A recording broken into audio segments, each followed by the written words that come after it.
Good evening, and welcome back. Tonight we're not just telling a story. We are opening a door to a world that hums just beneath our own. A world of gods and monsters, of impossible feats and inescapable fates. I'd love to know where in the world you're listening from. So find a comfortable spot, let the noise of the modern world fade into silence, and let us begin our journey into the heart of Greek mythology. In the beginning, there was no Mount Olympus shining in the clouds, no earth firm beneath your feet, no restless sea, and no star-filled sky. Before all of that, there was only a single, silent, all-encompassing presence: chaos. But the chaos I speak of is not the kind our modern tongues describe. It is not disorder or confusion or a frenzy of activity. This was a power far older, a state of being that existed before the first word was ever spoken, before language itself had a name. Picture a yawning void, a gaping, limitless nothingness that had no form and knew no direction. It stretched into an eternity of a beginning without end, a canvas waiting for the first brushstroke of creation. It was not evil, nor was it good, or even neutral in the way we understand it. It was a fundamental truth of non-existence that held no judgment. It simply was. From within that ancient, silent nothing, the very first stirrings of existence began to pulse. Out of the void, a shape emerged, vast and unshaking, Gaia, the earth, a foundation for all that was to come. Then, another form bled out of the emptiness, Tartarus, the great abyss that lay even deeper than the earth itself, a place of profound, primordial darkness and unspeakable dread. And finally, a third power sparked into being, the one that would bind all of creation together, Eros, the irresistible force of love and desire. These were not yet gods, not in the way we would come to know them. They were not figures with faces and wills, but elemental truths given their first breathtaking form, the very building blocks of the cosmos. Then, from the nothingness, two more children were born. The first was Nyx, the night, a figure so draped in shadow that even the ancient void of chaos seemed to shrink away from her presence. She was followed by Erebus, the very essence of the darkness of the underworld. These two primordial forces, night and darkness, were destined to dwell beside one another in that early profound silence. And from the union of this eternal night and absolute darkness, a strange and beautiful family was born. First came Aether, the pure, glowing upper air that only the gods themselves could breathe. And then came Hemera, the day, fated from her very first breath to chase her mother Nyx endlessly across the sky.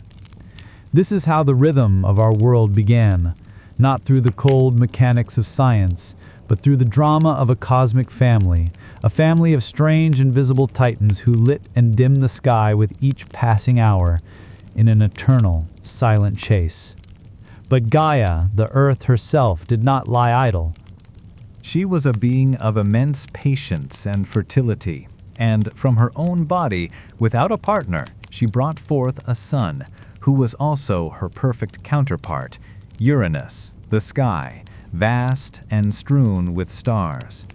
He was both her child and her consort, a concept born from an age before our own rules had been written.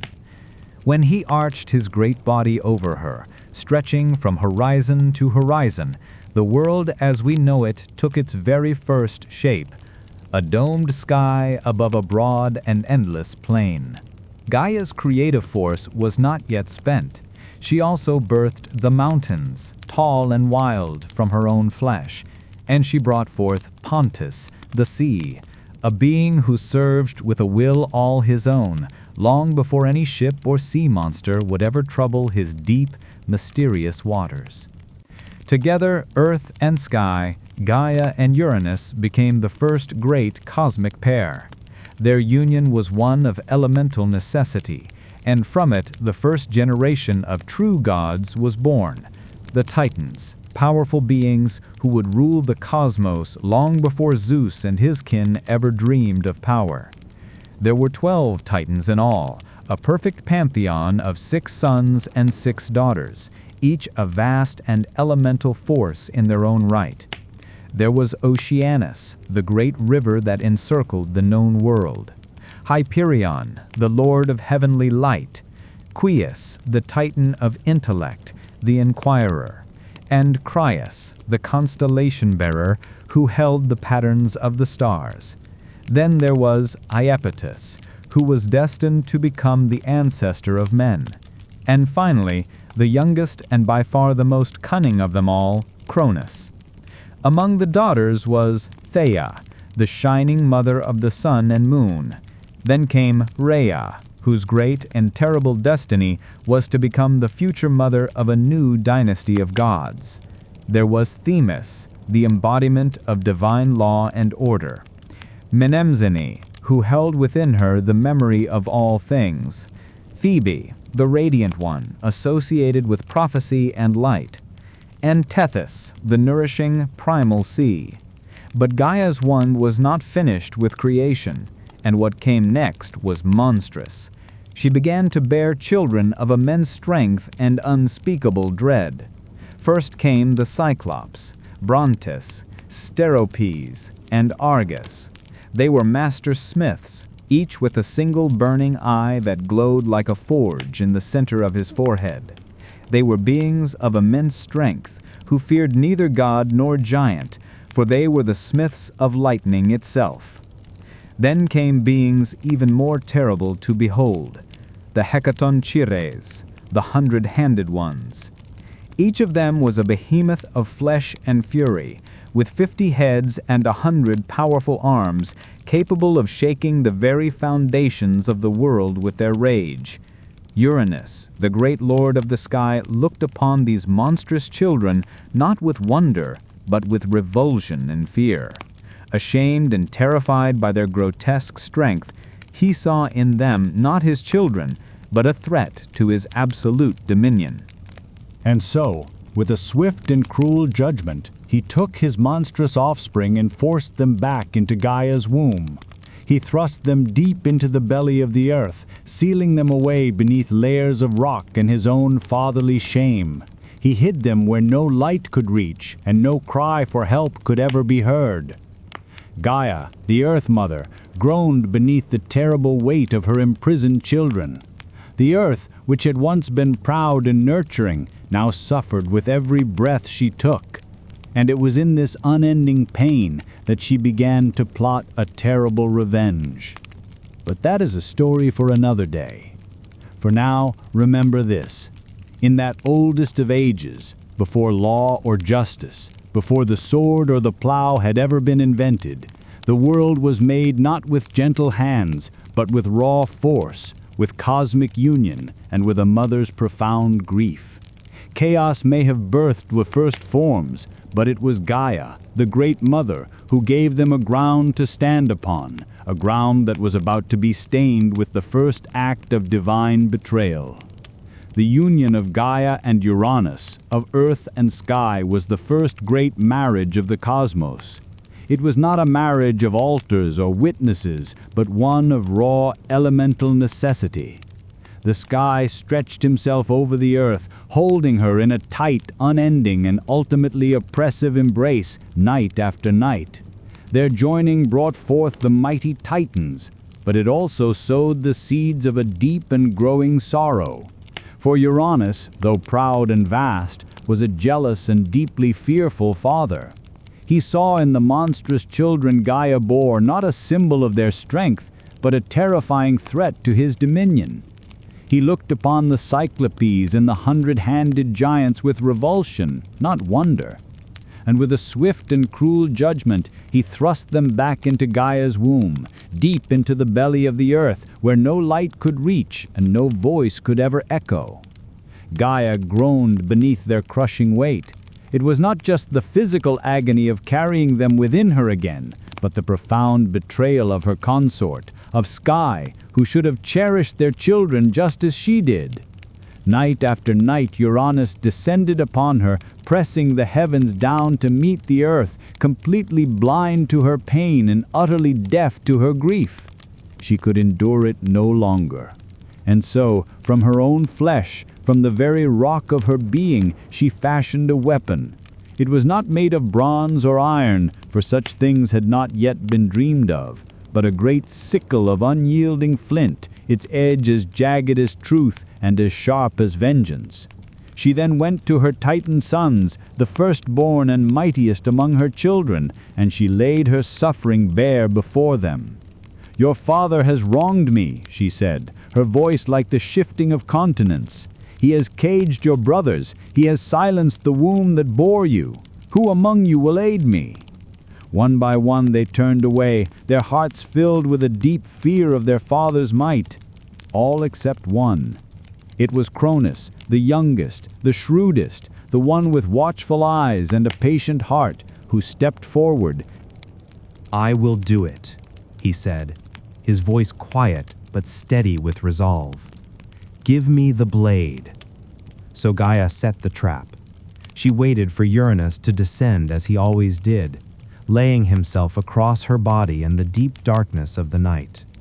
And from the shadows, where he had been lying in wait, Cronus sprang.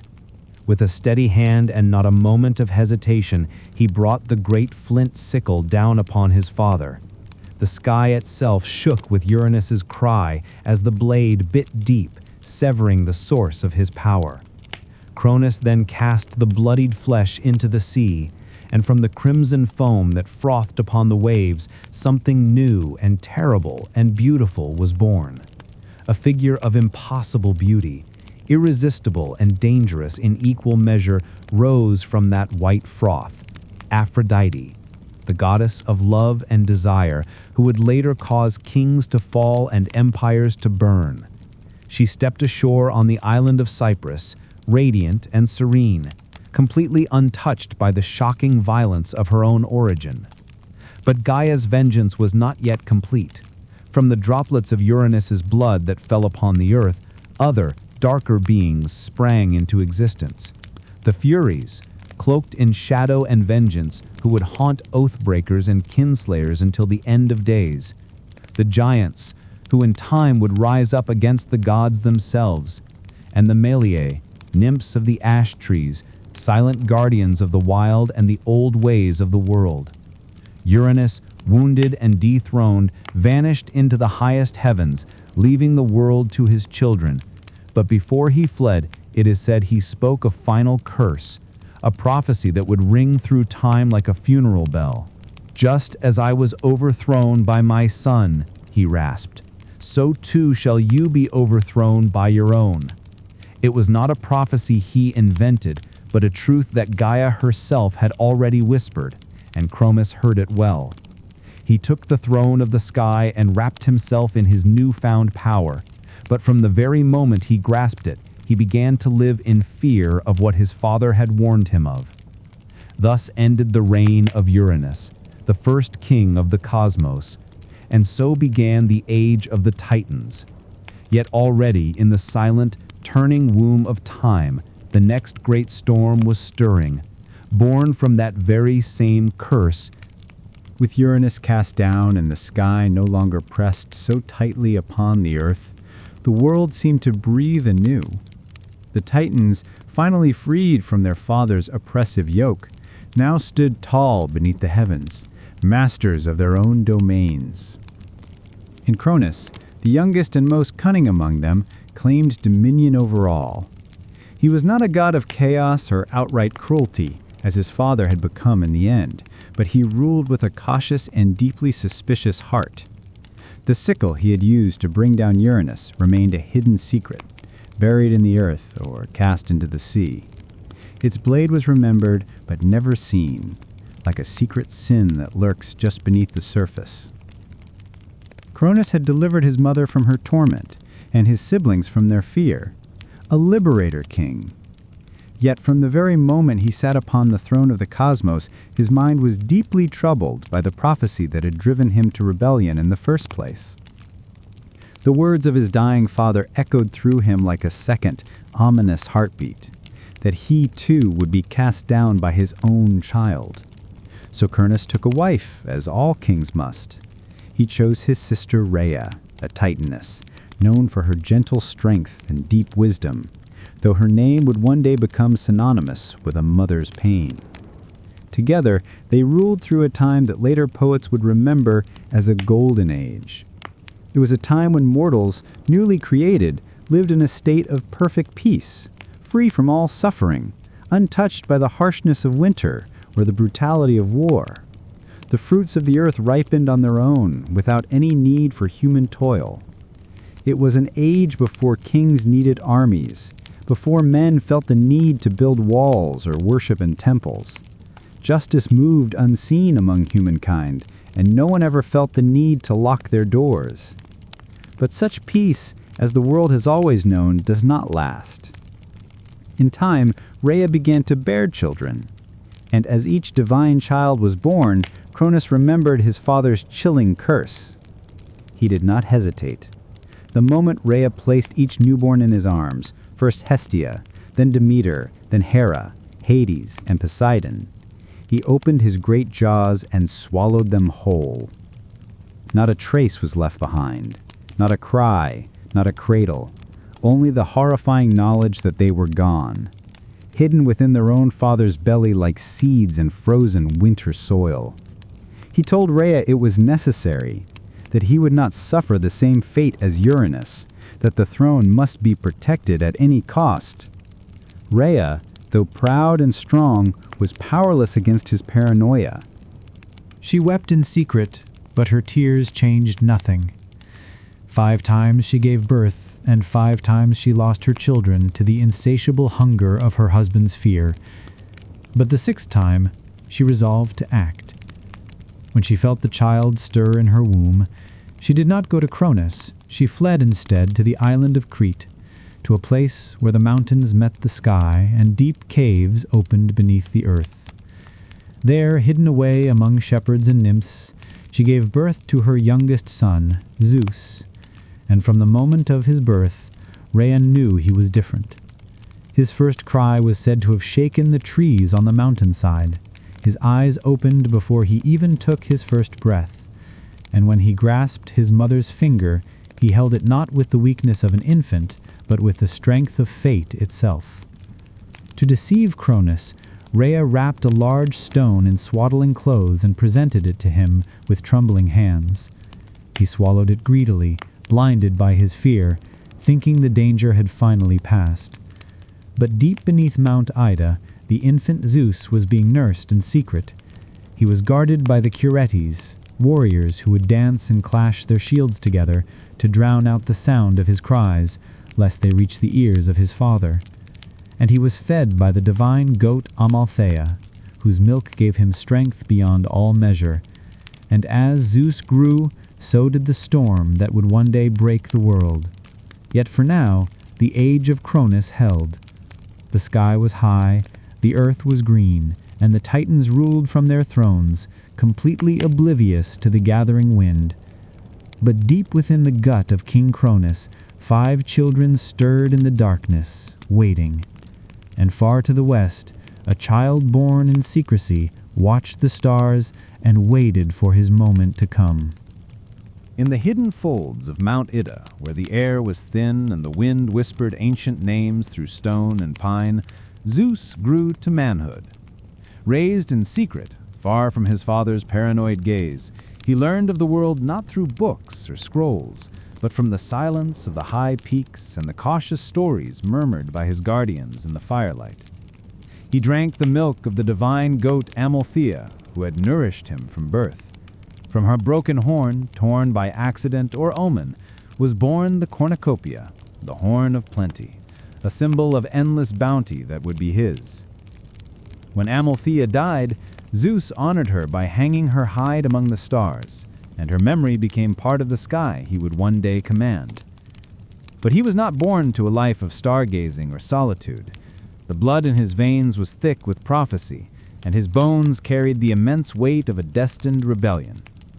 As he came of age, Gaia herself, the great Earth Mother, began to stir once more. She remembered the betrayal of Cronus, her own son, and the unending pain of her other imprisoned children, the 100-handed ones and the Cyclopes, still buried deep in Tartarus. Her vengeance had not ended with Uranus, it had only been delayed. With words as old as stone, she whispered the truth into Zeus's dreams, guiding his waking steps. First, she led him to Medusa, the Titaness of wisdom, whose counsel was shrewd, and whose loyalty leaned toward the future, not the past. With Medusa's aid, Zeus fashioned a plan. To strike against Cronus, a king of Titans and of time itself, would require more than just strength. It would demand cunning of the highest order. Zeus returned in disguise to the house of his father, and there, with a potion crafted by Metis, he offered Cronus a drink laced in wine, bittersweet and thick as honey. The drink stirred the old Titan's gut, and at last, with a shudder and a groan, Cronus vomited forth the children he had swallowed so long ago. They came not as helpless infants, but as full-grown and gleaming gods, clad in the strength of their divine nature, reborn into a world that was already poised for war. First came Hestia, the goddess of the hearth and flame, then Demeter, goddess of the grain, then regal Hera, proud and sharp-eyed, then Hades, the quiet lord of the dead, and at last Poseidon, master of the deep. The 6 siblings stood together for the very first time as one, and they looked to the throne that had cast them into darkness. They would not forget what had been done to them. But Cronus was not without his own powerful allies. The Titans rallied to his side, his brothers and sisters gathering atop Mount Othrys, the old seat of power in the south. Oceanus remained apart, perhaps too old or too wise for such blood feuds. But the others, Coeus, Creus, Hyperion, Iapetus, all took up arms. So began the great war the poets called the Titanomachy, the clash of the Titans and the Olympians. It was a war that tore across the heavens and split the earth to its very core. For 10 long years the battle raged without end. The sky darkened with storm and smoke. Thunder and fire echoed across the mountains, and the world below, still young and silent, watched in dread as its masters fought for the right to rule it. The Titans held Mount Othrys, tall and time-worn, while Zeus and his kin made their stand upon Mount Olympus, a peak still unscarred by war. The battles were terrible and unrelenting. Lightning tore open the skies and tidal waves swallowed islands whole. Volcanoes bled fire, and the winds howled like wolves. For a long time, the war seemed truly endless, with neither side able to land the final decisive blow. But Gaia, ever watchful, knew that the balance could not tip without releasing what had been long buried. She counseled Zeus once more. If he were to win, he must descend into Tartarus and free his monstrous uncles, the Cyclopes and the Hecatoncheires, whom Cronus had kept locked in chains out of his own fear. With his siblings beside him, Zeus broke the gates of the underworld and released the imprisoned powers. The Cyclopes, grateful and eager for battle, gifted Zeus his greatest weapons, the thunderbolts, the symbol of sky and storm. To Poseidon, they gave the trident with which he would command the seas, and to Hades, they gave a helm of darkness that would make him unseen. The Hecatoncheires, the giants with 100 hands each, joined the fight at last. They began hurling entire mountains like stones, battering the Titans with the fury of ancient things finally unbound. With these new terrifying allies, the tide of the war turned decisively. The Olympians pressed forward with a fury that no Titan could possibly match. Cronus, proud and unyielding, fought to the very last, but the prophecy, as always, unfolded without mercy. The Titans fell. One by one they were driven down from the high places of the earth. Zeus did not slay them, he imprisoned them, just as his father had done before, but this time the prison was inescapable. Deep into Tartarus they were hurled, bound in chains forged by the 100-handed ones, behind bronze gates that would never rust or break. Only a few escaped that fate: Prometheus and Epimetheus, who had wisely sided with the gods, and Themis, who foresaw the justice of their eventual rule. So ended the reign of the Titans. The sky cleared, and the world scarred by fire and war began to heal. The throne passed to Zeus, not by birthright, but by might, by wisdom, and by a fate finally fulfilled. Yet even as he claimed the heavens, the shadow of Cronus's curse lingered behind him, like the echo of an old, unsettling song. For power once seized must always be watched, and no ruler, god or mortal, sits secure forever. When the war was finally over, and the world lay quiet beneath the sky once more, the victors stood amidst the rubble of creation. The Titans were chained in the depths of Tartarus, their groans swallowed by that black abyss from which no echo ever returned. The old order had been shattered, but with the storm of war ended, the gods faced a new challenge, perhaps one greater than any battle: the challenge to rule. For conquest may be won with fire and fury, but true rule demands judgment, patience, and a division of power. The world was wide and wild, filled with powers both known and yet unnamed. It could not be held by one god alone. Zeus, though not the firstborn, was now first among the gods in might and cunning, the one who had moved first when action was demanded. But the old laws, carved not on stone but into the very bones of the cosmos, did not grant him sole dominion over everything. He had two powerful brothers, both tempered by the long war and made strong in their own right. There was Poseidon, who had driven the sea to foam in his wrath, and there was Hades, who worn the helm of darkness and moved unseen through battlefield and cavern alike. They too had shed blood, taken risks, and suffered loss in the great war. The throne of the cosmos could not belong to Zeus alone, lest the seeds of a new war be sown, this time among brothers. And so the three gathered, Zeus, Poseidon, and Hades, and they cast lots to divide the realms of the world. This was not done through bickering or a show of force, but by fate itself, allowing the dice to fall where they may. This was no child's game. The casting of lots was a sacred act, guided by the same unseen power that had whispered through Gaia's dreams and shaped the course of the Titanomachy. They threw the bones, and they waited. When the lots finally landed, the world was drawn into three great distinct dominions. To Zeus fell the sky, the broad heavens, and the air between the stars and the mountain peaks. He became Lord of thunder and rain, master of storm and cloud, and the undisputed king of Mount Olympus. His voice would forever echo in thunderclaps, his fury would blaze in the lightning, and the eagle became his herald, soaring high above all other things. To Poseidon fell the sea, deep and restless, full of mystery and monsters. He took dominion over the oceans, the rivers, and every spring that bubbled up from the earth. With his trident, he could shatter cliffs and stir the tides to a rage, or calm them to a glassy stillness.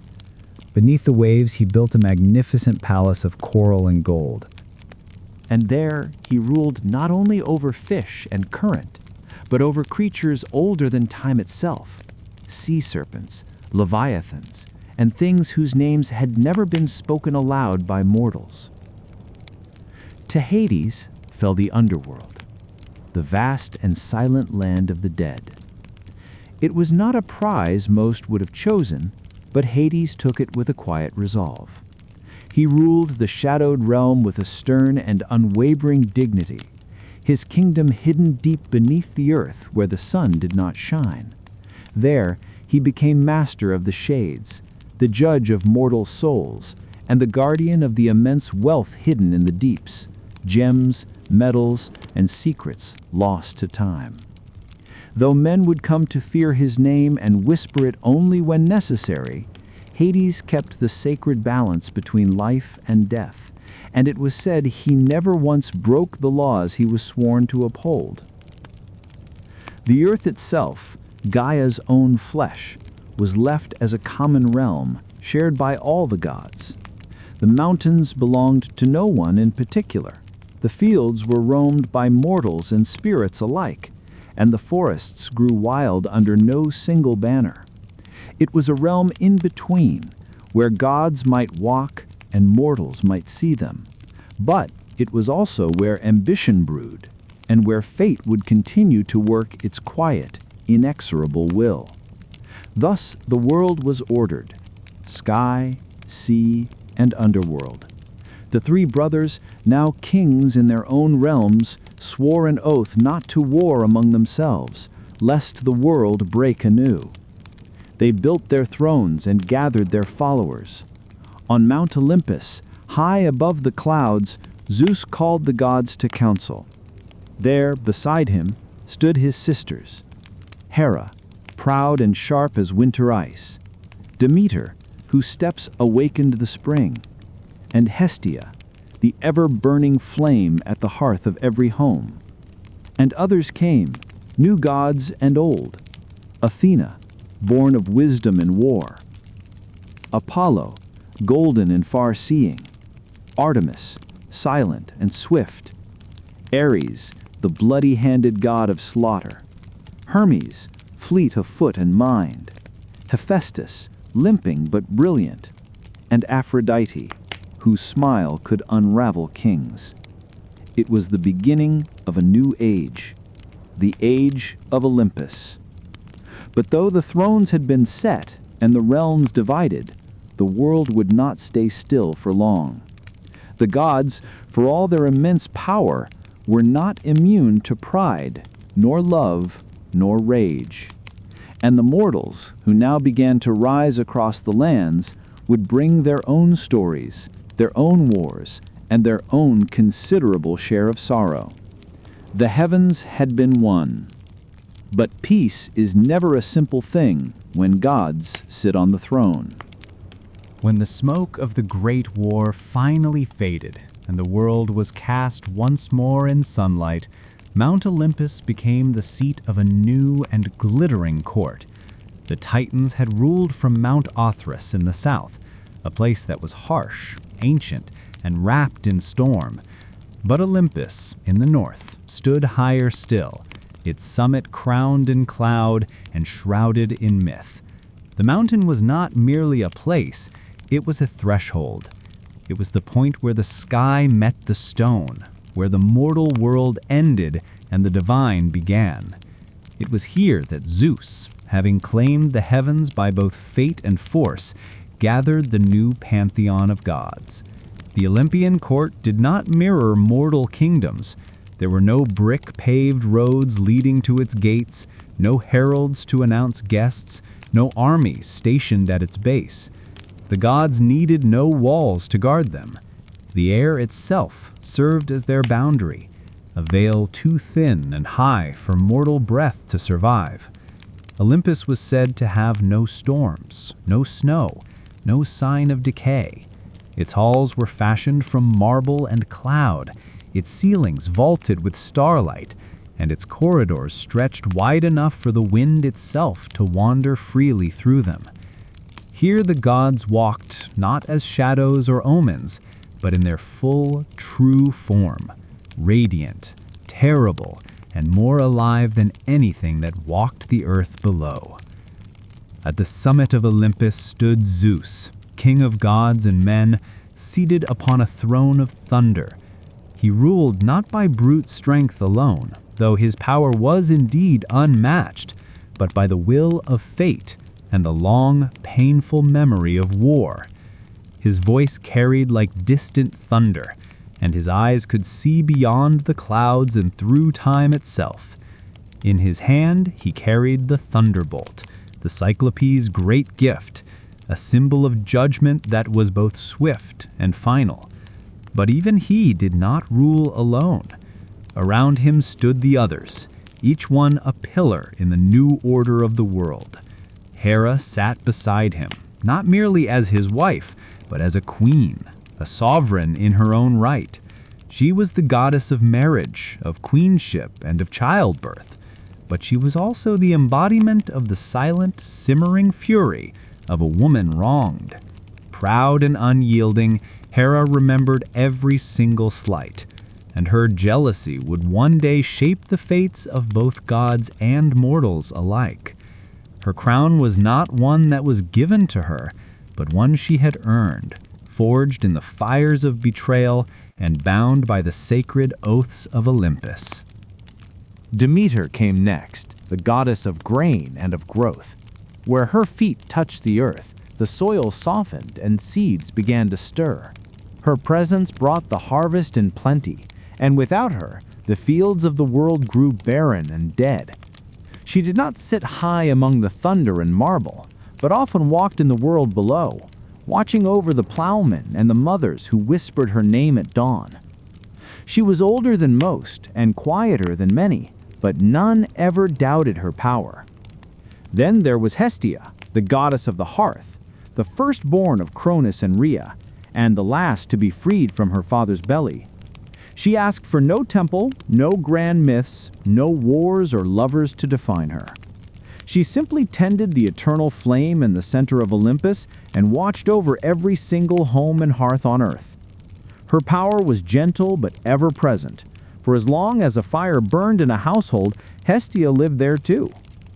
The younger gods came in time, some born on Olympus, others delivered by stranger means. Athena was the first among them. She was born not of a womb, but of wisdom itself. When Zeus had swallowed the Titaness Metis, fearing her unborn child would surpass him, he thought the matter was ended. But Metis did not die. She lived on within him, whispering, scheming, crafting knowledge in the darkness. One day, Zeus groaned in agony from a splitting headache, and with a blow to his skull from the smith god Hephaestus, Athena sprang forth, fully grown, clad in bronze, a spear in her hand. Her eyes were clear and sharp as flint, and she became the goddess of wisdom, strategy, and just war, a virgin warrior with no patience for frivolity. Apollo and Artemis came next. They were twins, born of Leto, a Titaness who wandered long and weary to find a place to give birth. No land dared offer her sanctuary, for Hera's wrath was vast and vengeful. At last, the floating island of Delos accepted her, and there she bore her children. Apollo, golden-haired and bright, became the god of light, prophecy, music, and healing. His sister, Artemis, swift and silver, was the goddess of the hunt, of wild things, and of the moonlight. Together, they marked a new generation of gods, restless, radiant, and intimately tied to the mortal world. Then came Ares, the god of war and slaughter, the son of Zeus and Hera, but beloved by neither of them. He was strength without discipline, rage without a cause, and though his name was feared, he was not often honored.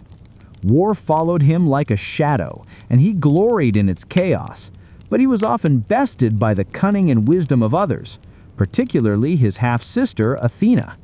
His opposite in many ways was Hephaestus, the lame god of the forge, master of craft and flame.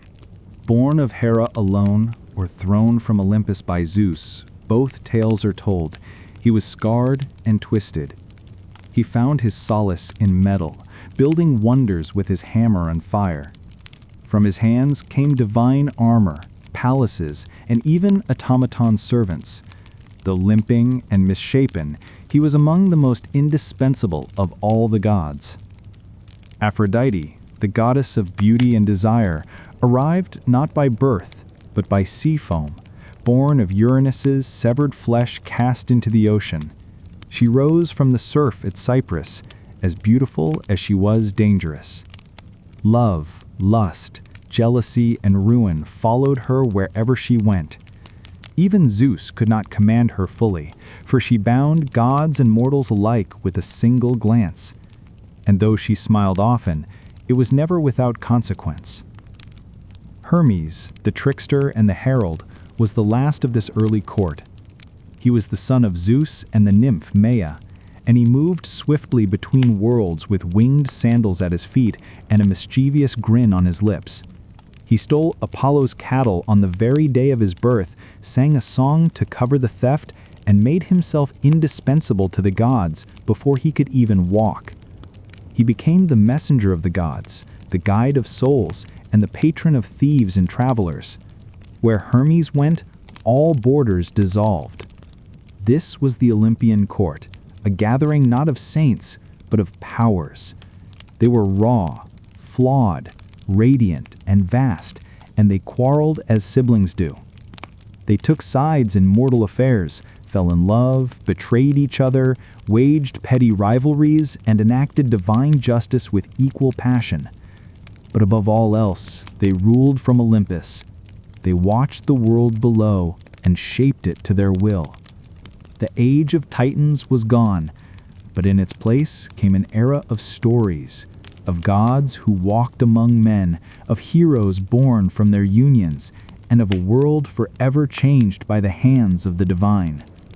The world now had its rulers, but peace, as ever, was a fragile thing, and fate had not yet spoken its final word.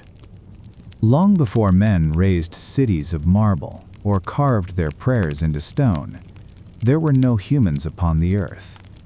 The gods ruled alone, their courts high upon Olympus, their domains vast and varied. The world beneath them was green and wild, teeming with beasts and silent mountains, but it was empty of a certain spark. There were no hands to till the soil, no voices to sing to the stars, and no fire to warm the long dark night. It was Prometheus, a titan of the old blood, who first imagined the shape of man. He had been no friend to Cronus, and so was not among those chained in Tartarus.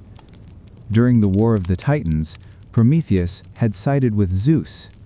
He did this not out of love or loyalty, but out of foresight, for he bore the gift of prophecy, and he knew which way the storm would ultimately break.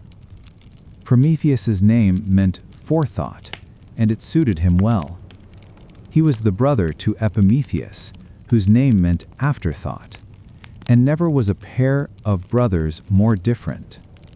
Where Epimetheus acted in haste and repented in leisure, Prometheus saw farther, thought longer, and questioned the justice of every decree, even those issued by the king of the gods himself. He walked the fine line between Titan and Olympian, a creature of reason in a cosmos ruled by passion and power. It was he who first shaped mankind. Some say he sculpted them from clay beside the banks of a river, his fingers smoothing mud into limbs, his own breath giving them life. Others claim he molded them in the image of the gods themselves, upright and thoughtful, gifted with the potential spark of invention. But however it happened, the first men were made, and they were desperately weak. They were soft of skin, slow of foot, clawless, fangless, and lacking in both fur and fire to warm themselves. They were naked beneath the sky, trembling in the winter cold, and utterly defenseless against the great beasts of the world. Prometheus looked upon his creations, and he pitied them. He went to Olympus and asked that man be given a gift, something to help them survive, something to raise them above the level of simple animals. But Zeus refused. He saw in mortals not promise, but a potential peril. The God King had only just seized his throne and was wary of any new forces rising beneath him. Let them live, he said, but let them fear. Let them know their place beneath the gods. Fire, he declared, was the sacred privilege of immortals alone, found only in the hearth flame of Hestia, the thunderbolt of Zeus, and the forge of Hephaestus. It was not for mortal hands. But Prometheus, stubborn and just, did not yield. In secret, he climbed to the heavens, stole a single flame from the forge of Hephaestus, and hid it in the hollow of a fennel stalk. Carrying it down from Olympus, he gave this precious gift to man. For the first time, fire crackled beneath the stars. Smoke rose in spirals above the treetops, and light pushed back the suffocating darkness.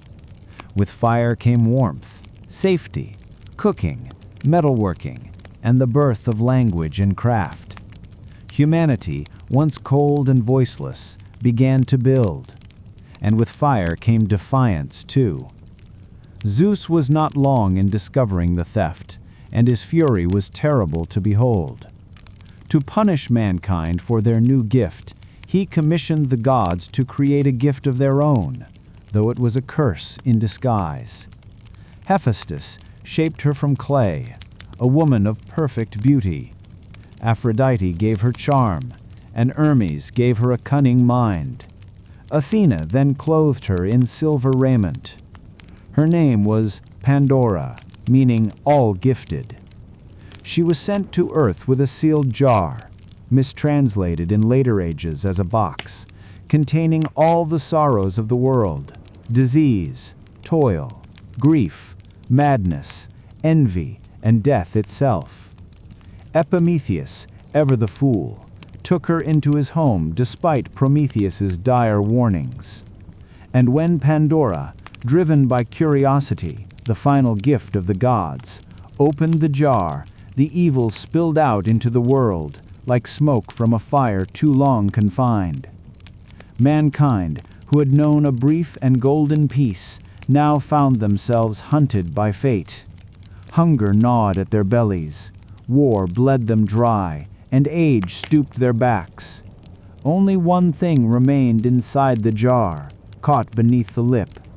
Some say it was by accident, others by design, but a single flickering light remained amid the gloom: hope. But Prometheus's punishment had not yet come. For the crime of defying Olympus, Zeus ordered him to be chained to a mountain at the very edge of the world, perhaps the Caucasus, a place lost to myth. There he was bound in chains of adamantine, unbreakable and eternal. Each day a great eagle, sent by Zeus, would descend and feast upon his liver, and each night the organ would grow back, so that each morning the torment could begin anew. He was immortal, and so the suffering could not kill him. He was cursed to endure it for generations. He suffered long after kingdoms rose and fell, long after men forgot the gods who had made them. And yet, even in his chains, Prometheus did not repent. He knew a secret, a truth that Zeus feared above all else. He knew that one day the king of the gods would fall, not by blade or by rebellion, but by his own seed. It was this secret knowledge that protected Prometheus, for Zeus could not destroy him without first uncovering the name of the woman who would bear his doom. And so the Titan waited, bound but unbowed, as men lit their fires in the dark and told stories of the one who had dared to steal from the gods for them. The gods, for all their glory, were not alone in shaping the world. Beneath Olympus, on the soil that drank the rain and felt the sun's warmth, mankind struggled, rose, and fell, again and again. Their lives were short and flickering beside the long memories of the immortals, but they still left a mark upon the world. And though Zeus ruled the skies and Poseidon stirred the seas, it was the deeds of mortals that filled the earth with both incredible beauty and profound sorrow. The poets who lived long after would look back on this winding journey and see not one mankind, but many. They saw each born into its own era, marked by the blessings and the punishments of the gods. It was Hesiod, the Boeotian farmer and poet, who first set these ages into words. He divided the long march of human existence into 5 distinct epochs: gold, silver, bronze, heroic, and iron. Each was a step down from the one before, with one notable exception. In the very beginning there was the Golden Age, and it was unlike any time that followed. It came during the reign of Cronus, before the gods had learned to fear rebellion, and before the earth bore the weight of iron or the stain of war. In those days, men lived like gods themselves, free from pain, untouched by age, and unburdened by toil. The earth gave forth her bounty without any coaxing, offering harvests in every season. There was no need for laws or swords, no need for kings or coins. These early mortals knew no hunger, no sickness, and no grief. When their time finally came, they did not wither or suffer, but died as if they were merely falling into a deep and peaceful sleep. Their spirits then became guardians, pure and watchful, wandering the world as kindly daimonos, protectors of justice and peace. Theirs was a life of perfect harmony, the closest any mortal would ever come to Eden. But the golden age passed, as all golden things must. With the fall of Cronus and the rise of Zeus, the silver age dawned, a time of a dimmer beauty and of souls far less noble. These mortals grew tall and strong, living long lives, but they lacked the wisdom and restraint of the golden race before them. They lingered in childhood for 100 years, ignorant and pampered, only to grow into violent, arrogant men who refused to honor the gods or heed their decrees. They built no temples, gave no offerings, and openly mocked the laws of Olympus. For this pride, Zeus struck them down. Their spirits did not become guardians, but faded into the underworld, pale and forgotten. Theirs was a race lost to pride and disobedience, a mirror of the gods' own fears come true. Then came the Bronze Age, a race of men born from ash trees, the same trees used for spears and shields. These were not gentlemen. They were creatures of war, mighty and hard, their very flesh said to be forged from bronze. Their homes were bronze, their tools were bronze, and their hearts seemed to be cast from the very same unyielding metal. They lived for battle and they died by it, sowing the world with blood and ash.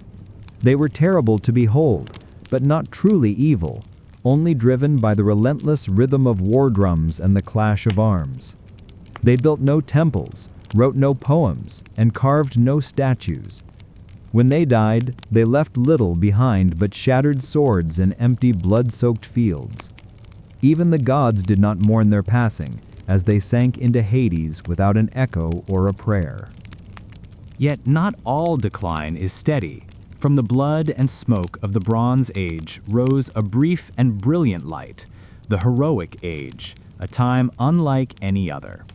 It was not part of the steady descent, but an interlude of breathtaking glory before the final fall. The mortals of this age were greater than those who came before or after. They were the demigods, the sons and daughters of gods and men.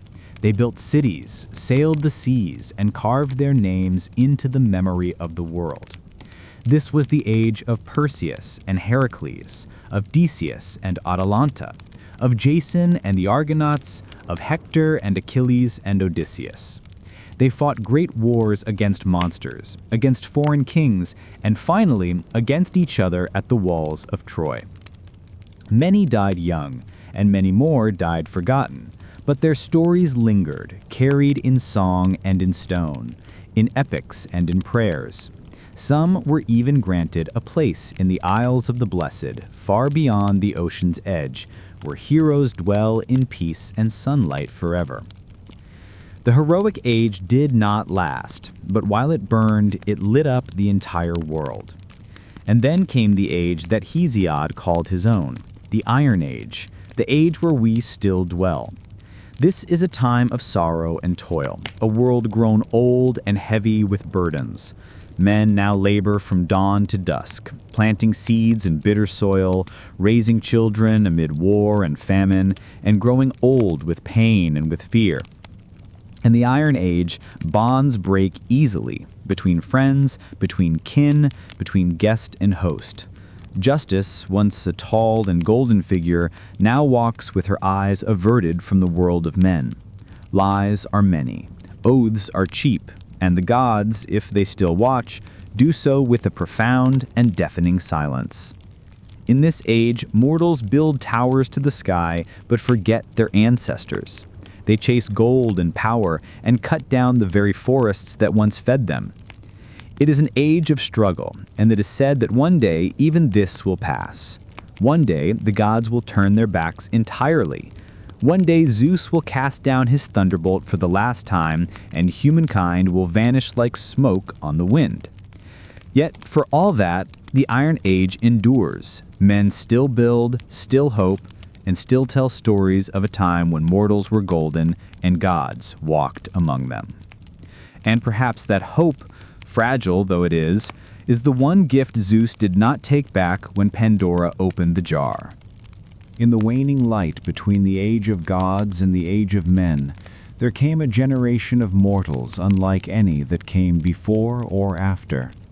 They were men born not from clay alone, but from divine blood and mortal wombs, shaped by both the powers of Olympus and the soil of the earth. These were the heroes. Their lives were often brief, their fates frequently cruel, but their names would echo through time like the rumble of a distant, approaching storm. Among the first and greatest of them was Perseus, slayer of monsters, founder of dynasties, and by blood and by deed, the forerunner of all who would wear a hero's crown. Perseus's tale begins not in glorious battle, but in prophecy and in fear. His mother, Danae, was a princess of Argos, the daughter of King Achilles. The king, like all kings of that age, feared what he could not control. An oracle had warned him that his own daughter would bear a son who was destined to kill him. Such prophecies in myth, as in life, cannot be bribed or reasoned with. So Achilles did what kings so often do when faced with the truth they fear. He sought to destroy the cause. He locked Danae away in a tower of bronze built beneath the earth, a room sealed against time and men alike. But the gods, as they so often do, laughed at mortal precautions. Zeus, in the form of a shower of golden rain, slipped through cracks no wall could keep out, and fell upon Danae in her solitude. From that strange and divine union, Perseus was conceived. When Achilles discovered the child, he dared not spill royal blood directly, for even tyrants fear the wrath of the Furies. Instead, he placed Danae and her infant son into a large wooden chest and cast them into the sea, trusting that Poseidon or simple chance would drown them for him. But the sea is as fickle as fate itself. The chest did not sink, but drifted across the wine-dark waves to the island of Setiphos, where a humble fisherman named Dictys drew it ashore. He took them in and raised Perseus as his own, and in time the boy grew tall and strong, with the bearing of kings and the eyes of a storm. But peace is never a long companion to those who carry destiny in their blood. The ruler of Setiphos, King Polydectes, took notice of Danae's beauty and desired her. Perseus, now grown into manhood, stood between his mother and the king, a wall of pure defiance. Polydectes, unable to strike the sun without dishonoring himself, chose cunning over strength.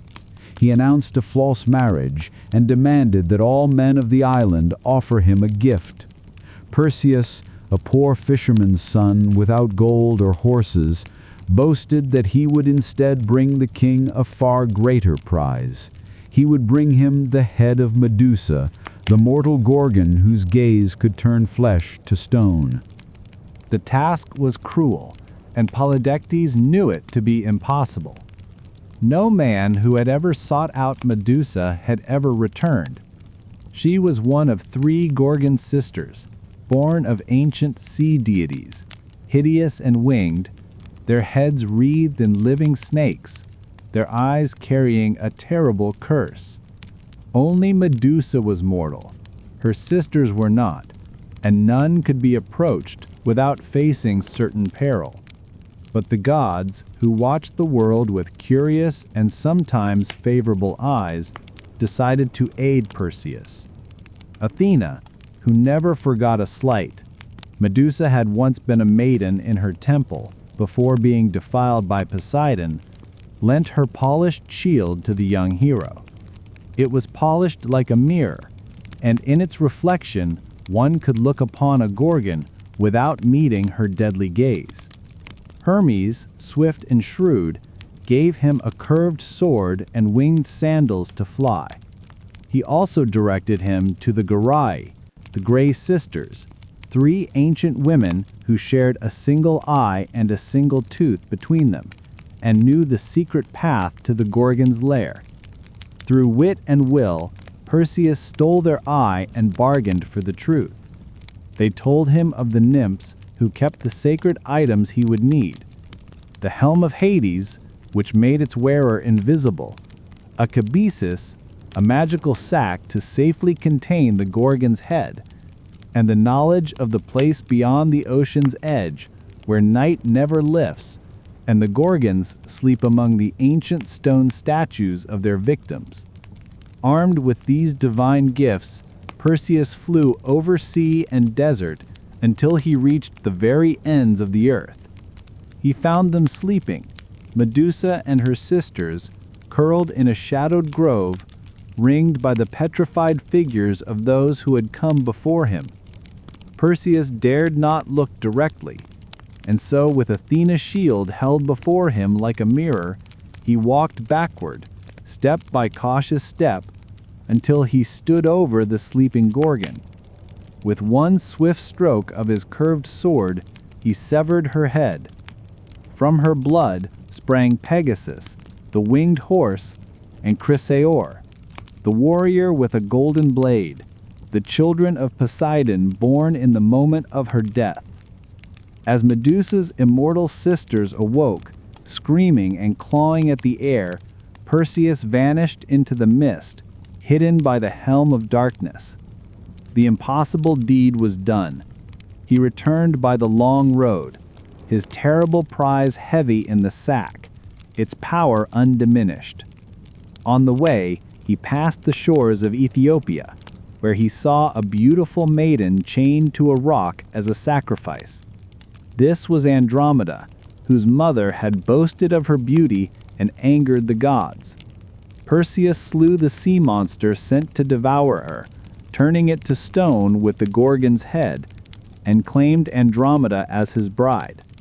She would follow him westward, becoming the mother of his royal line. When at last he returned to Seriphos, King Polydectes scoffed at his tale. So Perseus reached into the sack and withdrew the severed head. The king and his entire court were turned to stone where they stood, an eternal monument to their own cruelty.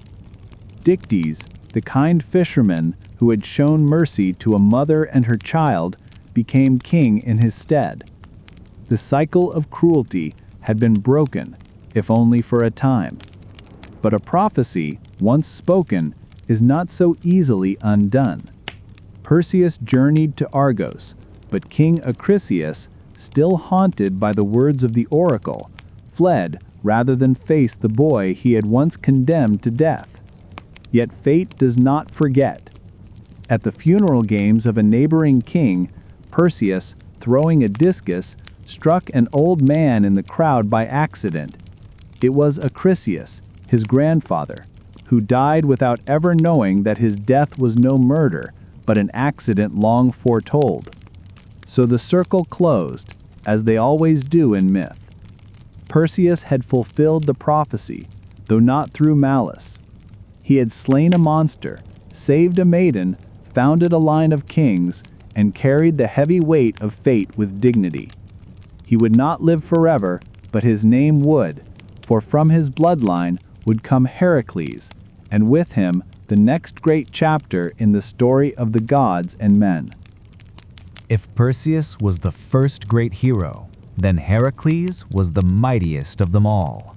His name, like the sound of thunder over distant mountains, carried weight across every land touched by the Hellenic world. He was not merely strong, he was a force of nature, larger than life itself. A man who straddled the border between man and God, between profound joy and unbearable grief, between triumph and tragedy. He was the great-grandson of Perseus, a scion of Argos, and a son of Zeus. And though the gods would bless him with their strength, they would also curse him with their capacity for suffering. His very birth was itself a trick of time. Zeus, ever lustful, desired Alcmene, the wife of the Theban general Amphitryon. Disguised as her husband, the king of the gods lay with her, magically extending a single night into the length of 3. From that union came Heracles, and from Amphitryon, a mortal twin, Iphicles. Hera, as always, watched from her throne on Olympus with a cold and bitter eye. She knew her husband's ways, and she knew all too well the threat that this child, a half-god, might one day pose to her own dominion. Even in the cradle, Heracles bore the mark of the divine and the curse of Hera's hatred. Seeking to destroy him early, Hera sent 2 massive serpents into the nursery to strangle the infant, but the child simply reached out with his plump hands and throttled them both, one in each fist, before any nurse even had time to scream. From that moment, his fame began to grow. As a youth, he trained in all the arts befitting a nobleman: music, archery, wrestling, and chariot driving. Yet there was something wild in him, a restlessness of the soul that no lyre or tutor could ever hope to tame. Manhood brought him both love and utter ruin. He married Megara, the daughter of the Theban king, and for a time he lived in peace, fathering sons and defending his city. But Hera had not forgotten him. In a fit of divine wrath, she clouded Heracles' mind with a terrible madness. Raging through his own halls, he slew his wife and children with the same hands that had once cradled them, believing them to be enemies. When the madness finally passed and his vision cleared, he beheld the blood and ruin of his own house. His cries of grief reached Olympus, but no god answered him.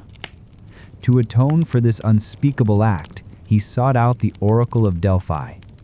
The Pythia, speaking in riddles, told him he must submit to the will of Eurystheus, the king of Tyrans, his own cousin, a man lesser in strength but greater in fate.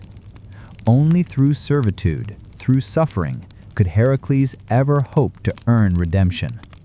Thus began the 12 labors, a series of deeds so great and terrible that even the gods themselves took notice. The first labor was to slay the Nemean lion, a beast whose golden hide could not be pierced by mortal weapons. Heracles cornered it in its cave and strangled it with his bare hands. He then flayed the beast using its own sharp claw and wore its skin as armor thereafter, a second hide to shield him from the world. The second was the Lernaean Hydra, a serpent with 9 heads, 2 of which would grow back for every one that was severed. Heracles battled it in the swamps, aided by his nephew Iolaus, who cauterized the stumps with a torch as they were cut. From the last head, which was immortal and venomous, Heracles harvested its ichor and dipped his arrows in it, making them deadly even to the gods.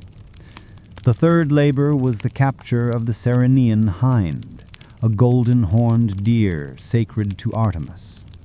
Heracles chased it for a full year across hills and rivers before gently capturing it alive, earning the goddess's reluctant approval for his reverence. The fourth labor led him to the Erymanthian boar, a monstrous beast of the wild. He wrestled it in the snow-covered heights of Arcadia and dragged it back to Tiryns, bound in chains, laughing as King Eurystheus hid in terror inside a great bronze jar. The fifth task was less glorious, but no less impossible: to clean the Augene stables, home to thousands of cattle and untouched by broom or shovel for decades. Heracles, ever the problem solver, rerouted 2 rivers to wash away the filth in a single day. The sixth was to drive away the Stymphalian birds, man-eating creatures with bronze beaks and wings that could launch razor-sharp feathers. With the aid of a rattle given to him by Athena, he startled them into flight and shot them down from the sky. The seventh labor took him far west to capture the Cretan bull, a beast of divine origin that had fathered the Minotaur. Heracles wrestled the great beast and brought it back alive, its eyes burning with madness and sea salt fury.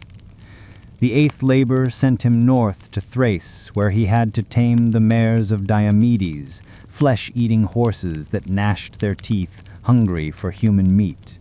He fed their cruel master Diomedes to them, and after tasting their own master's flesh, the beasts grew docile. The ninth labor required both diplomacy and blood. Heracles was sent to retrieve the girdle of Hippolyta, queen of the Amazons. Though the queen agreed to gift it to him peacefully, Hera, ever meddling, spread rumors among the warrior women that Heracles was there to abduct their queen, and a battle broke out. Heracles was forced to slay Hippolyta and escape with the belt. The 10th labor led him to the very edge of the known world, to Erythea, where he stole the cattle of Geryon, a triple-bodied giant. He built the pillars of Heracles at the Strait of Gibraltar and fought the giant, his herdsman, and his two-headed hound all at once before driving the red cattle back across continents. But Eurystheus, seeking to discredit him, declared two of the labors invalid, claiming Iolaus had helped with the Hydra and the rivers had helped with the stables. Two more impossible tasks were required. The 11th was to steal the golden apples of the Hesperides, guarded by nymphs and a dragon that coiled around the tree's base. Heracles tricked the Titan Atlas, the sky-bearer, into retrieving the apples for him while he held the heavens on his shoulders. When Atlas tried to leave him with the burden, Heracles cleverly asked him to take it back for just a moment to adjust his cloak, and then fled with the fruit. The 12th and final labor was the most harrowing of all, to descend into Hades itself and bring back Cerberus, the three-headed hound that guarded the gates of the Underworld. Armed with nothing but his strength, Heracles journeyed into the land of the dead, presented himself before the god Hades, and, with the god's grim permission, wrestled Cerberus into submission. He then led the beast, snarling and frothing, into the land of the living. With that final labor, his redemption was won.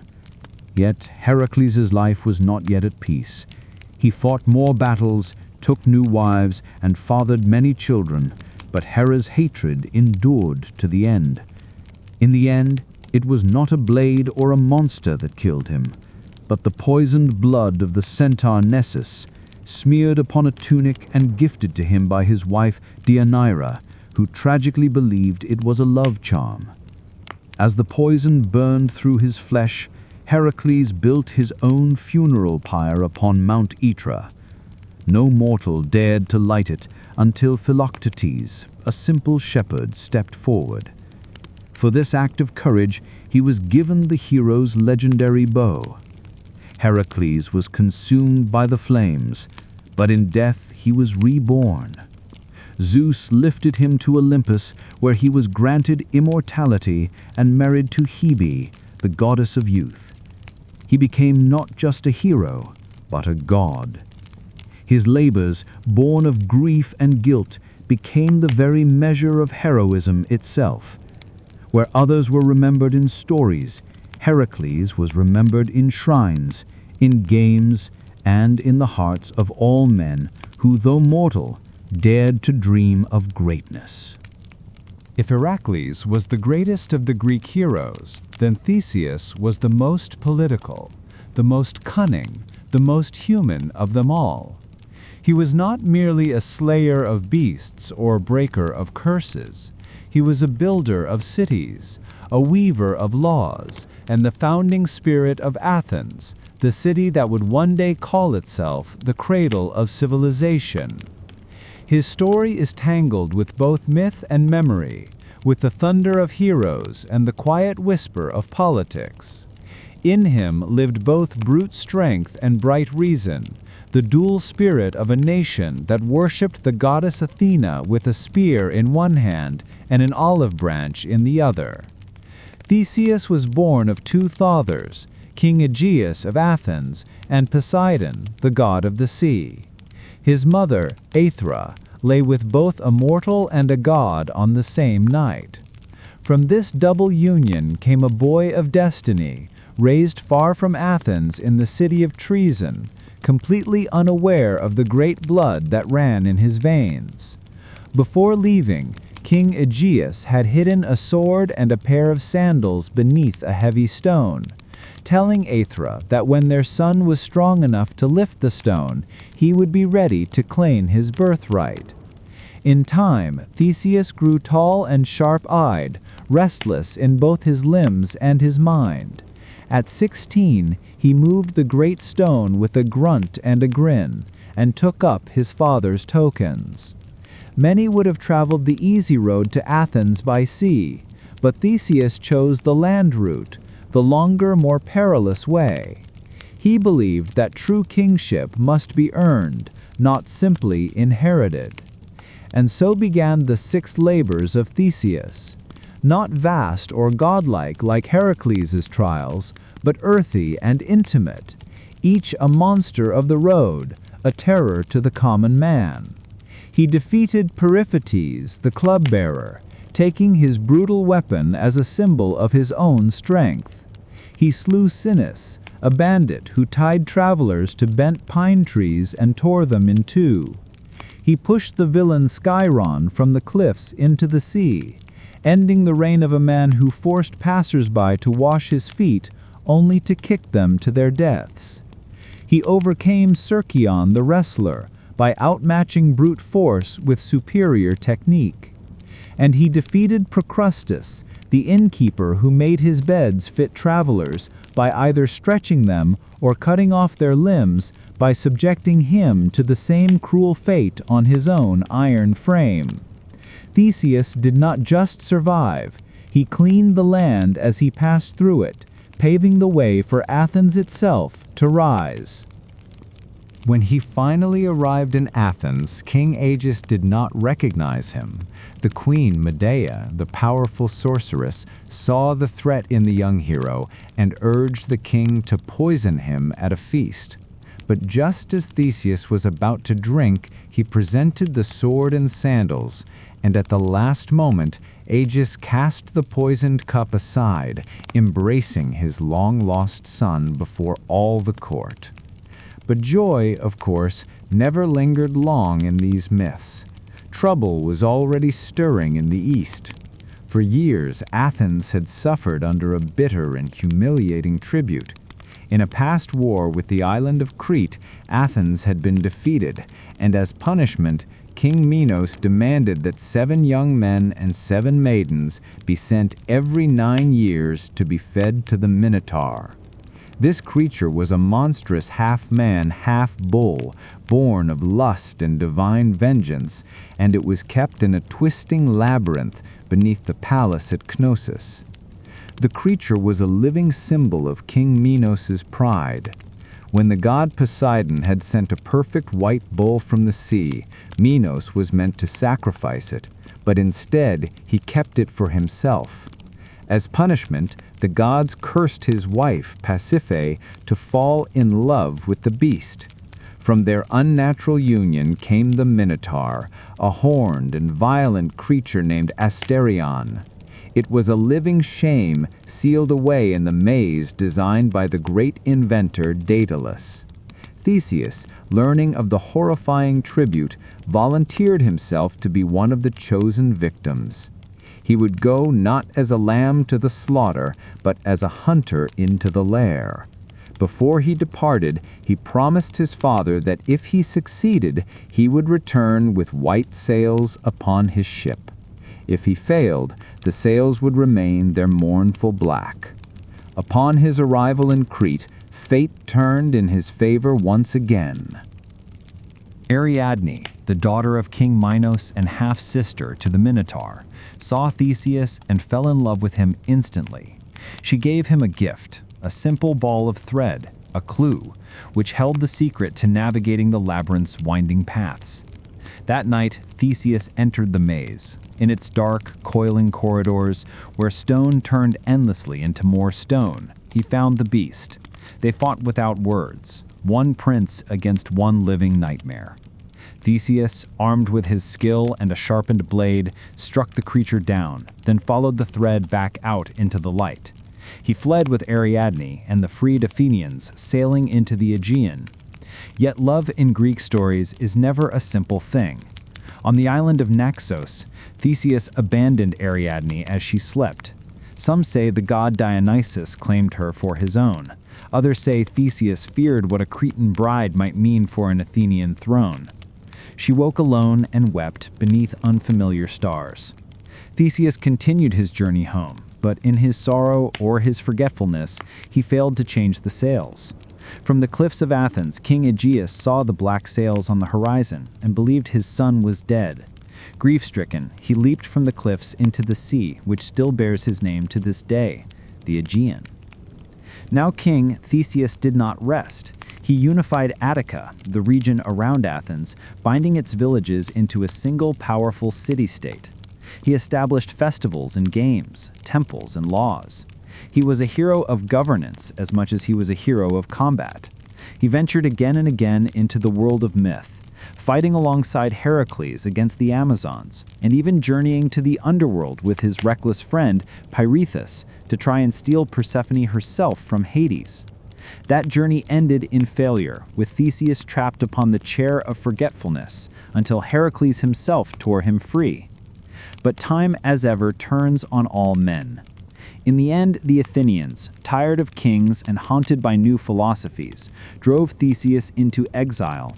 He fled to the island of Skyros, where he was betrayed by a jealous king and cast from a cliff to his death. His bones would later be retrieved by the Athenians and buried in honor, but at the time of his death, he was alone. And yet his legacy endured. Where Heracles symbolized the strength of the body, Theseus embodied the strength of the polis, the city, the law, the people bound together by more than just blood. Athens would rise on his shoulders, and though it would worship Athena, it would always remember the king who built its very bones. Long before Troy burned and long after the Titans fell, there came a voyage unlike any other. It was a quest that crossed continents and challenged gods, that bound heroes into a legendary brotherhood, and that ended in both betrayal and exile. It was a tale of dragons and oaths, of kings usurped and thrones reclaimed. And at the center of it all was Jason, a prince who was exiled in childhood, a hero groomed not by war or prophecy, but by the long, slow-burning fire of vengeance. His tale began in Iolcus, a coastal kingdom in Thessaly. Jason's father, Aeson, had been usurped by his own brother, Peleus, a man who worshipped no law but his own power. Fearing the boy who might one day rise against him, Peleus sought to kill Jason at birth. But Aeson, forewarned, sent the infant away, smuggled from the court and raised in secret by the wise centaur Chiron, who had also trained Achilles, Asclepius, and other sons of fate. Jason grew strong in the wild, fed on honey and knowledge, his limbs hardened by hunting and his mind sharpened by songs of kings who had fallen and risen again. Years passed. Jason returned to the city as a man, but he was clad in a peculiar way. He wore only a single sandal. As he crossed the river Anaris, he had lost the other in the muddy current while carrying an old woman across. That woman, of course, was the goddess Hera in disguise, testing the young hero's character. When Jason entered the city, Peleus saw the one-sandaled stranger and turned pale, for the oracle had once warned him, beware the man who comes with one shoe. Jason, bold but not foolish, did not draw a sword or raise a cry for rebellion. He spoke plainly, identifying himself as Aeson's son and the rightful heir to the throne. Peleus, too shrewd to strike openly, feigned a welcome and offered him a test. "If you wish to be king," he said, "then prove yourself worthy. Retrieve from me the golden fleece from the far land of Colchis," he commanded. "Bring back that ancient prize, and I will yield the crown to you." The ram had flown him across the sea, and when Phrixus reached safety in Colchis, he sacrificed the beast in gratitude. Its fleece, as golden as fire, was nailed to an oak tree in a sacred grove, guarded by serpents and shadows, and watched over by King Aeetes, son of the sun god Helios. No Greek had ever gone to that land and returned. But Jason accepted the challenge without hesitation. He summoned the greatest heroes of his time to join him on this impossible quest. And they came, not as soldiers for pay, but as volunteers, each one seeking his own share of glory. Heracles came, and Orpheus with his lyre. Atalanta the huntress came, as did Castor and Pollux, the sons of Zeus. Meleager, Theseus, and Zetes and Calais, the wind sons of the north wind. 50 heroes in all gathered to his call. Together, they boarded a ship named the Argo, built by the master craftsman Argus under Athena's own guidance.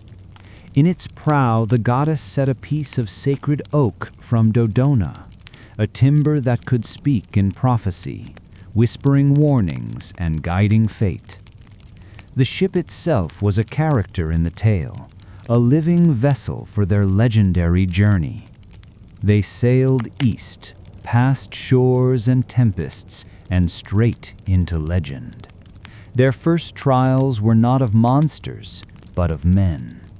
On the island of Limnos, they met a land ruled entirely by women who had slain all their husbands in a bloody revolt. There, Jason lay with Hypsipyle, the queen of the isle, and begot sons that he would never see grow up.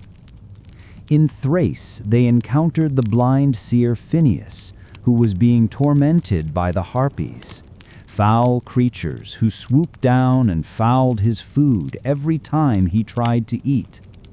The winged Boreads drove off the creatures, and in gratitude, Phineus gave them a prophecy, a path through the deadly clashing rocks, 2 great cliffs that slammed shut like jaws upon any ship that tried to pass between them.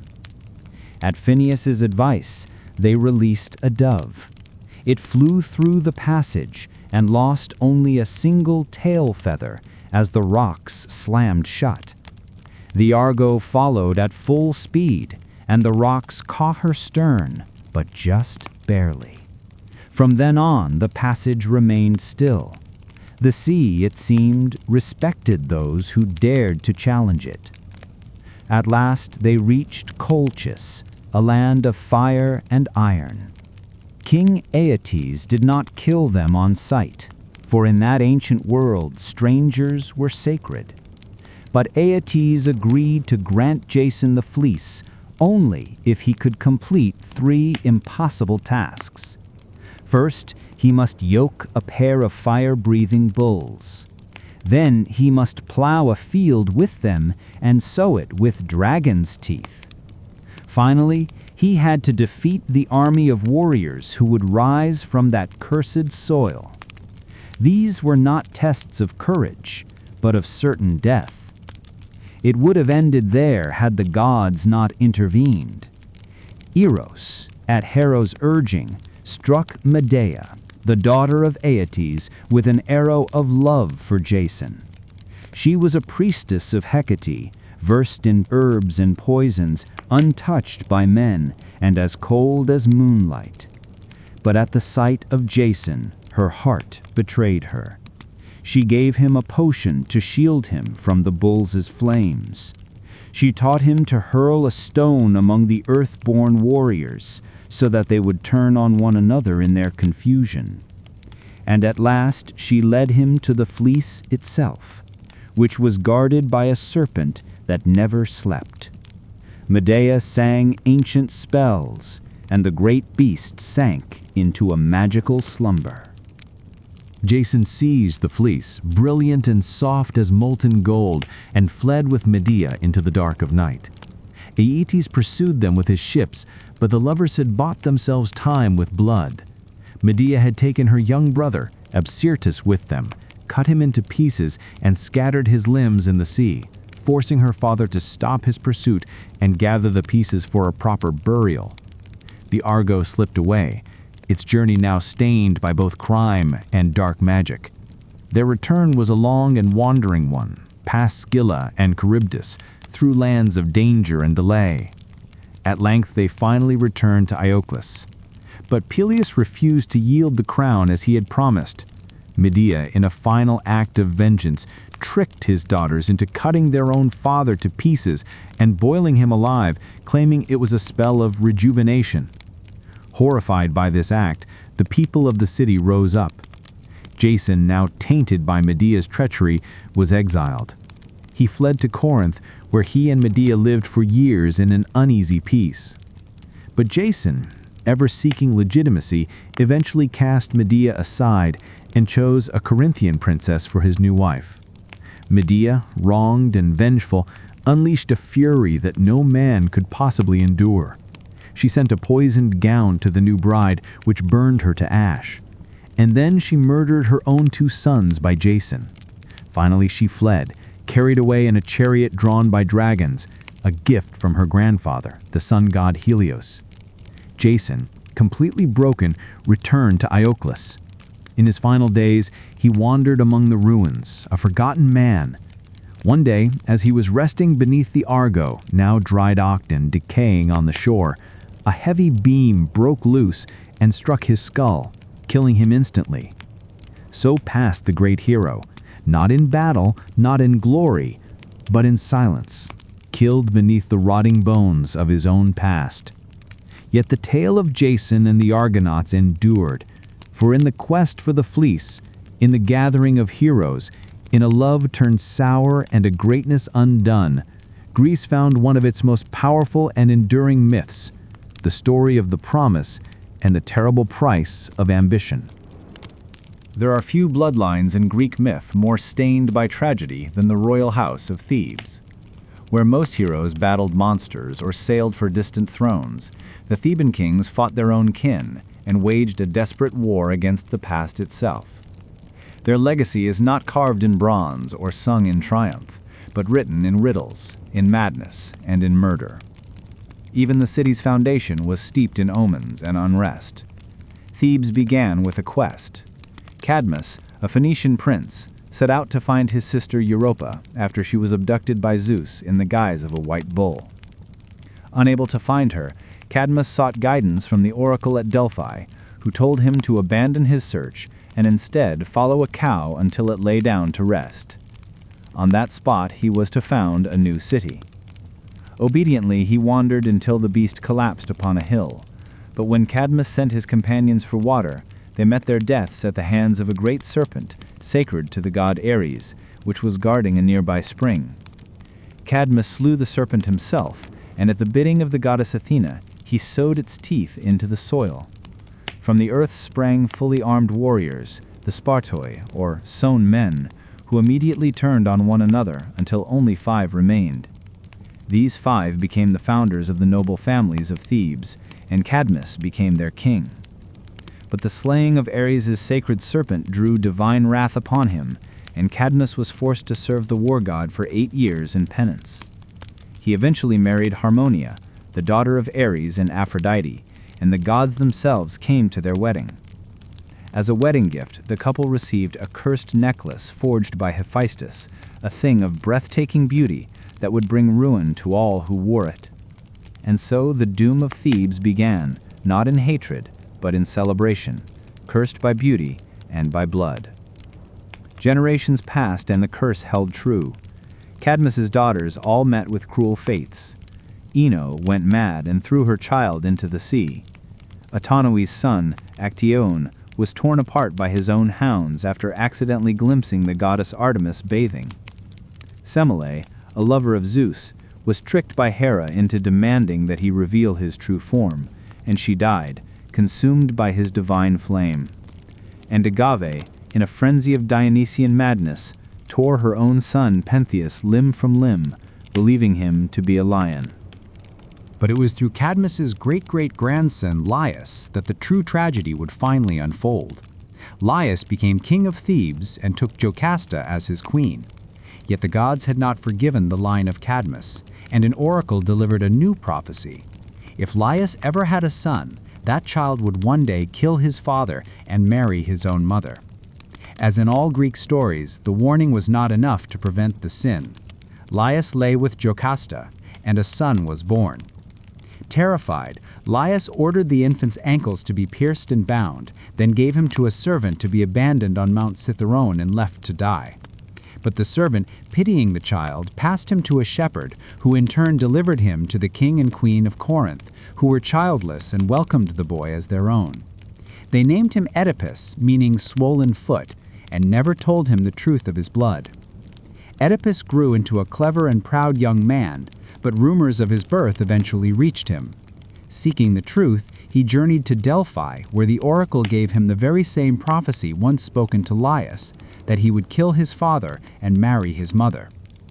Horrified, and believing the king and queen of Corinth to be his true parents, Oedipus fled the city, unwittingly running directly toward his fate instead of away from it. On the road, at a crossroads near Daulis, he encountered a stranger, an old, proud, and imperious man. A quarrel broke out over the right of passage, and in the heat of his rage, Oedipus slew the man and his attendants, never knowing that he had just killed his true father, Laius. He continued on to Thebes, which was under siege, not by an army, but by the Sphinx, a creature with the body of a lion, the wings of an eagle, and the face of a woman. She devoured all who failed to answer her riddle. What walks on 4 legs in the morning, 2 at noon, and 3 in the evening? Oedipus answered without hesitation, man. The Sphinx, defeated, threw herself from a cliff. Thebes rejoiced. The city's deliverer was made their new king, and in gratitude he was given the widowed queen as his bride, Jocasta, his own mother. Years passed. Oedipus ruled well and had 4 children, Eteocles, Polynices, Antigone, and Ismene. But then a great plague fell upon Thebes, and the oracle proclaimed that the land was cursed by unpunished blood. Slowly, terribly, the truth of the old prophecy began to unravel, as the blind prophet Tiresias named the king as both father and brother to his children, and son and husband to his wife. Jocasta, in her horror, hanged herself. Oedipus took the golden brooches from her gown and blinded himself, piercing his own eyes. He begged to be exiled and wandered the land as a wretched figure, guided only by his faithful daughter Antigone's hand. Near Cronus, he found a final sanctuary, and at last a quiet death, swallowed by the earth itself. His grave, a secret kept by the gods. But his children did not escape the curse. His sons, Eteocles and Polynices, fought for the throne. When Polynices was exiled, he raised an army from Argos and led the 7 against Thebes, a war that bathed the city in blood. The 2 brothers slew each other in single combat at the city gates. Thebes survived, but its soul was broken. Antigone, the last to carry the family's old honor, buried her brother Polynices despite a royal decree forbidding it. For this act of defiance, she was condemned by her uncle Creon and buried alive in a tomb. The gods then sent madness and death to Creon's own house as punishment for his hubris. Thebes endured, but its kingship had become a revolving door of ruin. The tale of Oedipus is not one of monsters slain or cities built. It is a chilling tale of fate, of how a man may do everything in his power to outrun a prophecy and still run straight into its waiting arms. It is a tragedy born not of evil, but of ignorance, of a man who sought the truth and was utterly destroyed by it.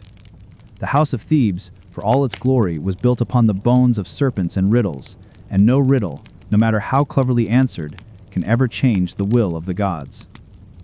Of all the wars that ever ravaged mortal soil, none would echo louder or longer than the one fought for a woman's face.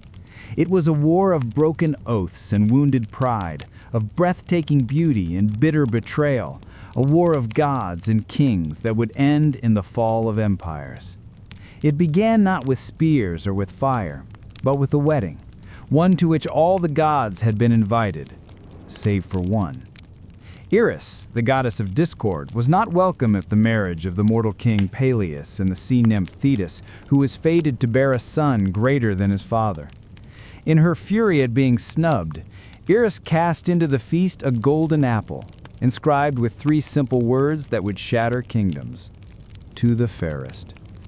The apple was immediately claimed by Hera, Athena, and Aphrodite, each believing that she alone was most worthy of its gleam. To settle the dispute, they turned to a mortal judge, Paris, a son of King Priam of Troy, who had been exiled to the hills as a shepherd after an omen foretold he would one day burn the city of his birth. The goddesses brought him to judgment on Mount Ida, and one by one they offered him bribes. Hera promised him kingship over all men. Athena pledged him wisdom and certain victory in war. But Aphrodite, with a smile like soft thunder, offered him the love of the most beautiful woman in the entire world. Paris chose love, and in doing so, Helen of Sparta, daughter of Zeus and wife of King Menelaus, was marked by fate. She had many suitors in her youth, princes and kings from all across Achaia, drawn not only by her beauty, but by the promise of a bloodline that reached to Olympus itself. Her mortal father, King Tyndareus, feared that the war her hand in marriage would spark could tear Greece apart. On the advice of the cunning Odysseus, he bound all the suitors with a sacred oath that whoever won Helen, all the others would swear to defend that union and to punish any who dared to violate it. The pact was made, perhaps with laughter, but oaths, once sealed, bind more than men. They bind fate itself. Menelaus, the king of Agamemnon of Mycenae, won her hand. Their rule in Sparta was just, and their kingdom was strong. But when Paris came to visit under the pretense of peace and guest right, he saw Helen, and he saw in her the prize that Aphrodite had promised him. Whether she went with him willingly or was taken by force remains a matter of song and shadow. The poets disagree on this crucial point, but when Paris sailed back across the Aegean, Helen was with him, and in that hour the great war began. Menelaus raged. He called upon the oath, and all who had sworn it answered his call. Odysseus of Ithaca, clever and reluctant to leave his home. Nestor, the old sage of Pylos. Ajax the Greater, towering and grim. Ajax the Lesser, swift and fierce. Diomedes of Argos, brave and battle-hungry. Idomeneus of Crete, stalwart and steady. From all the corners of Hellas they came, kings, princes, and warlords. Only 2 held back at first. Odysseus, who pretended to be mad, sowing salt into his fields until a clever envoy placed his infant son before the plow, forcing him to reveal his sanity. And Achilles, son of Theseus, who was hidden by his mother among the daughters of Lycomedes, dressed in silk to escape a fate she foresaw in the flames of Troy. But the Greeks found him too. Odysseus, again, tricked Achilles by presenting a spear and shield amidst gifts of jewelry, and the boy could not help but choose war. They gathered at Aulis, a fleet of 1,000 ships, their bronze armor gleaming and their sails like thunder clouds on the horizon. But the winds did not rise. The ships sat idle in the harbor, and the men grew restless. The seer Calchas revealed that the goddess Artemis had been offended, and that only a great sacrifice would appease her. The name he spoke was Iphigenia, the daughter of Agamemnon himself. There are stories of lies told to bring her to Aulis, of a false marriage to Achilles, of her last-moment rescue by Artemis. But in most tellings, the blood was real. The gods watched as the king killed his own child for the sake of his war. The winds came.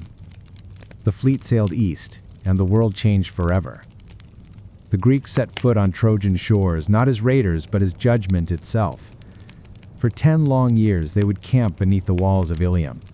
the great city ruled by Priam and defended by his sons, Hector, noble and doomed, Paris, beautiful and weak, Deiphobus, Helenus, and the others. The gods chose their sides. Hera, Athena, and Poseidon stood with the Greeks. Aphrodite, Ares, Apollo, and Artemis favored the Trojans. Only Zeus tried to stay above the fray, but even he would be bent by the poles of fate and family. This was not yet the war of Homer's Iliad, which would begin in the 10th and final year. But the war itself had already begun, not merely with spears and walls, but in the burning of oaths, the breaking of trust, the sacrifice of daughters, and the judgment of the gods. It was a war born not only of love, but of pride, of divine rivalry and mortal vanity, of old curses and even deeper fears. And it would end not with victory, but with fire. By the time Homer's Iliad begins, the war at Troy has already endured for 9 long, brutal years. The Greeks, those stern-faced kings who had once come roaring across the Aegean, had now settled into a grim rhythm of siege and survival. What had begun in a blaze of fury and fire had become something colder, slower, and far more desperate. They had built black-walled camps along the shore, hauled their ships high upon the sand, and sent out raiding parties day after day, not just to battle, but simply to feed their vast armies. The war dragged on like an old wound that would not heal, and both sides could feel the infection deepening within their souls. The Trojans, safe behind their mighty walls raised, it was said, by Poseidon himself when the god Apollo had once served in penance, suffered but endured. The fields outside the city had long since been razed, but their allies came from the east and the north. Sarpedon of Lycia, Memnon of Ethiopia, and others brought new life to an old and weary cause. And yet, the Greeks would not leave, not without Helen. Pride held them there as much as any sacred oath. The war had become a matter of legacy, a conflict that could not be abandoned without unbearable shame. But war does not live in walls and ships. It lives in the hearts of men. And in this war, 2 hearts burned hotter than all the rest. Agamemnon, king of kings, stern and imperial, and Achilles, son of Thetis and Peleus, unmatched in battle, fated to die young, and determined to make that death matter. The quarrel between these 2 men would shatter the fragile Greek alliance. It began, as so many quarrels do, over a woman. In one of their many raids, the Greeks had taken captives. Among them were Chryseis, the daughter of a priest of Apollo, and Briseis, a princess of Lyrnessus. Chryseis was awarded to Agamemnon as his prize, while Briseis was given to Achilles. When Chryseis' father came to ransom her, bearing golden gifts and reverent words, Agamemnon scorned him and sent him away. The old priest prayed to Apollo for vengeance, and the god answered not with fire from the sky, but with a silent, deadly plague that passed from beast to man, filling the air with the stench of death. The prophet Calchas at last revealed the truth of the god's anger. Agamemnon, forced to surrender Chryseis to save his army, did so, but in his prideful rage he in turn demanded Briseis from Achilles as compensation. It was a slight, a deep dishonor that Achilles could not endure. He rose from the council in a fury, called Agamemnon a greedy coward, and swore a mighty oath before all the gods. He would no longer fight for the Greeks, let them bleed without him. And so he withdrew to his tent, and with him went the Myrmidons, his elite warriors, silent and dangerous, forged for war. From that moment, the tide of the war turned dramatically. Without Achilles, the Greeks began to suffer terrible losses. The Trojans, sensing weakness, pressed harder than ever before. Hector, son of Priam and the great champion of Troy, led the charge with a quiet, noble fury that inspired all his men. He He was not like his brother Paris, who had brought the war upon them, nor like Deiphobus, who sought only personal glory.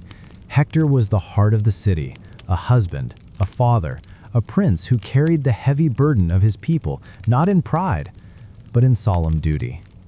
Day by day, the Trojans pushed the Greeks back toward the sea. Greek ships were set ablaze and Greek heroes fell. Protesilaus, the very first Greek to leap ashore 10 years earlier, had died in the first skirmish. Now Patroclus, the friend and companion of Achilles, watched the losses mount with a growing sense of despair. Some say Patroclus was a friend, others a lover, but all agree he was the only one who could reach Achilles in his grief and his fury. When the Trojans finally breached the Greek defenses and threatened to burn the entire fleet, Patroclus begged Achilles to let him fight in his stead. Achilles finally relented, allowing him to wear his armor, ride his chariot, and lead the Myrmidons into battle, and for a time the Greeks rallied. But Patroclus, flushed with a borrowed glory, went too far. He charged all the way to the very gates of Troy, and there he met Hector. Their duel was brutal, and it ended with Patroclus falling beneath Hector's spear, and with him fell whatever peace remained in Achilles' heart. When Achilles learned of his friend's death, his grief was so immense it shook the entire camp. He did not weep like a man. He howled like a storm god, filled with a bottomless rage and a desire for absolute ruin. He would return to the battle, not for glory, not for oaths, but for pure, unadulterated vengeance. His mother, Thetis, brought him new armor, forged by the smith god Hephaestus himself. It was bronze that gleamed like the sun, with a shield intricately carved with the entire history of the world. Then, Achilles went to war. No one could stand against him. He slaughtered men by the dozen, his chariot overturning theirs, the dust of the Trojan plain turning to mud with their blood. He chased Hector around the walls of Troy 3 times before they finally met in single combat.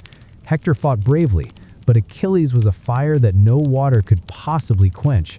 He struck Hector down, pierced him through, and in his unending rage, he tied his body behind his chariot and dragged it through the dirt, circling the city day after day, denying the dead prince the dignity of a proper burial. It was Priam, the old king of Troy himself, who brought an end to that madness. At night, guided by the god Hermes, he crept into the Greek camp and knelt before Achilles, the man who had killed his son. He kissed the very hands that had taken his son's life and spoke not as a king, but as a father to a son. And Achilles finally wept. He returned Hector's body and gave Priam safe passage back to Troy. For a brief moment, there was a quiet shared grief in the war. But peace, as always, was fleeting. Achilles would not survive the war. A poisoned arrow, some say fired by Paris, others say guided by Apollo, struck him in his heel, the only vulnerable part of his body. He died in the dust, young and unmatched, and the war dragged on without him. The Iliad ends not with the fall of Troy, but with a funeral and a shared grief between enemies. Yet the war still loomed large. The gods were not finished, nor were the Greeks. The wooden horse had not yet been carved, and the great gates of Troy had not yet been opened from the inside. But the blood had been spilled, and the tide was about to turn in a way no one expected. The war had bled the land dry. 10 years of siege had turned proud warriors into husks of their former selves, kings into ghosts, and heroes into fading memories. Troy, once golden and proud, now stood behind its walls like an old lion, surrounded by a patient pack of wolves. The sons of Priam had fallen one by one. Hector, the great shield of the city, had been laid low by Achilles. Troilus was struck down while still a boy. Polydorus was slaughtered in an act of betrayal. The Trojans fought on with the fierce desperation of men defending not just stone and mortar, but their history, their families, and their very way of life. And yet they endured, year after year, while the Greeks grew weary and restless beside their smoking campfires. Then, just as the gods began to turn their gaze elsewhere, the Greeks vanished. At dawn, the Trojan sentries climbed their towers and saw no sails upon the sea. The 1,000 ships were gone. In their place, on the plain just outside the Scaean gate, stood a colossal wooden horse, tall as a temple, its flanks stitched from smooth planked cedar, its mane carved in honor of the god Poseidon. No soldiers stirred, no weapons clashed. The war, it seemed, had ended in an eerie, unsettling silence. Troy did not rejoice easily. Priam, old and cautious, questioned what he saw, and others urged the city to be cautious as well. But it was Sinon, a cunning Greek who had been left behind, who broke the city's fate wide open. Pretending to be a deserter, he spun a tale so clever it might have come from Odysseus's own mouth. The horse, he said, was a sacred offering to Athena, a peace token left behind after the Greeks had finally sailed away in defeat. He claimed that if the Trojans brought it into their city, it would guarantee their dominance for generations to come. But if they dared to destroy it, ruin would surely follow. Only Laocoon, a priest of Poseidon, spoke the truth. "Beware, Greeks, bearing gifts," he warned, and hurled a spear into the side of the wooden horse. The wood groaned, and something seemed to shift within. But in that moment, as if the gods themselves had grown tired of warning men, a pair of great coiled sea serpents, with eyes like burning coals, rose from the surf and crushed Laocoon and his 2 sons in their deadly coils. The people, seeing this, called it a sign. They believed the gods were punishing the priest for his sacrilege. They would not refuse the god's gift again. With ropes and with wheels, with cheers and with hymns, they brought the horse inside their walls. That night, while the city feasted and the fires died down to embers, a trap door in the belly of the beast opened with a groan like thunder. Out came Odysseus, Menelaus, Neoptolemus, Diomedes, and others, hand-picked for their cruelty and their cunning. At the same hour, the Greek fleet, which had been hiding on the nearby isle of Tenedos, returned silently under the cover of night. Troy slept, drunk on a victory that was not real. What followed was not war, it was slaughter. Neoptolemus, the brutal son of Achilles, stormed through the palace like a black wind. He killed old King Priam at the altar of Zeus, the king's blood soaking the sacred stones. Cassandra, the daughter of Priam and a cursed prophetess, was dragged screaming from the temple of Athena, her dire warnings once again unheard by her people. Hecuba, the queen of Troy, was forced to watch as her sons died and her city burned to the ground. The Greeks showed no mercy. Astyanax, Hector's infant son, was thrown from the high walls so that no heir of Hector might one day rise to seek revenge. Temples were desecrated, women were taken as prizes, and the city of Troy, once the pride of Asia, was given to the flame. Helen, the face that had launched 1,000 ships, was found in the palace. Some say she wept and begged for forgiveness. Others say she stood proud, untouched by the grief that surrounded her. Menelaus, with his blade in hand, looked into her eyes and found he could not kill her, so he dropped his sword. He took her back to Sparta, and the war at last claimed its final bitter prize. When dawn rose over the plain, nothing remained but smoke and ash. The great walls had fallen. The gods turned their eyes away, but the war did not end cleanly. The victors now carried their own curses with them. Ajax the Lesser, who had assaulted Cassandra in Athena's temple, was drowned at sea by the enraged goddess. Agamemnon, returning home with Cassandra as his concubine, was murdered in his own bath by his wife, Clytemnestra. The curse on the house of Atreus bled on. Menelaus and Helen returned to Sparta, but their names were never clean again. Diomedes, Nestor, and others wandered into obscurity or exile. And Odysseus, cursed by Poseidon for his arrogance, would not see his home for 10 long and terrible years. His tale, a winding odyssey of shipwrecks and monsters, would become its own legend, a story shaped by the wrath of the gods and the pain of loss. Only Aeneas, the son of Anchises and the goddess Aphrodite, escaped the burning city of Troy with his father on his back and his young son by the hand. Guided by omens and stars, he carried the last ember of Troy westward, toward the shores of Italy. From his blood, so the Romans would later claim, came Romulus and Remus, and an empire even mightier than Troy had ever been. The fall of Troy was not just the end of a city, it was the end of an age, the heroic age, a time when men dined with gods, where glory mattered more than peace, and where fate was carved into both flesh and stone. The wooden horse, the fire, the betrayal, the mourning women, these were the final sorrowful notes of a song that had begun with a golden apple and ended in absolute ruin. The walls that had defied 10 years of siege fell in a single night, and the ashes of Troy drifted out to sea, borne on winds that did not care who had won.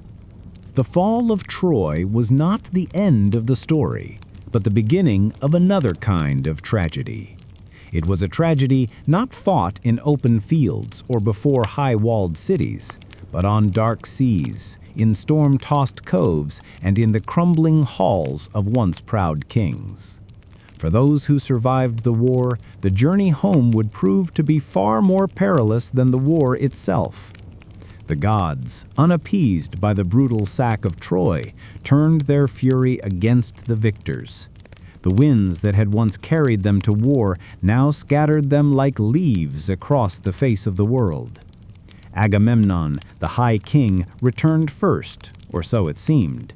He sailed with Cassandra, the Trojan prophetess he had taken as a concubine, and he brought with him the spoils of war, stories of victory, and the deep shadow of a crime. The gods had not forgotten the sacrifice of Iphigenia, his own daughter, whom he had slain to appease Artemis before the war began. And in Mycenae, Clytemnestra, his queen, a mother, and a widow in all but name, had not forgotten either. She had taken a lover in Agamemnon's absence, Aegisthus, a cousin with his own score to settle, a man descended from the cursed house of Atreus. Together they plotted murder beneath the very roof that Agamemnon had built. When the king returned, triumphant but weary, he walked into his own palace as if walking into a trap. Some say he was stabbed in the bath. Others say that Clytemnestra wrapped him in a ceremonial robe and struck him down with an axe. Cassandra died too, screaming in a tongue that none would hear, murdered at the threshold of a foreign land.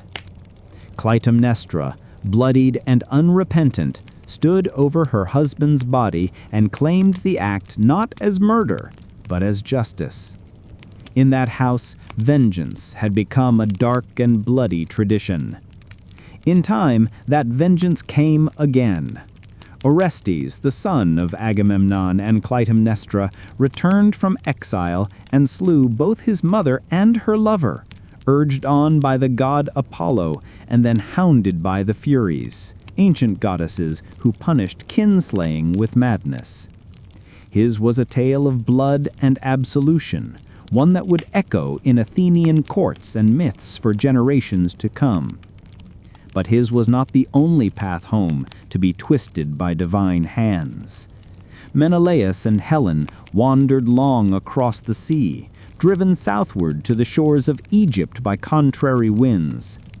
Some versions of the story say that the Helen who went to Troy was only a phantom, a ghost created by the gods, and that the real woman had remained in Egypt the whole time, waiting, unaged, while a great war raged for her shadow. Others say she went willingly with Paris, and that Menelaus, wearied by war and longing for peace, simply forgave her.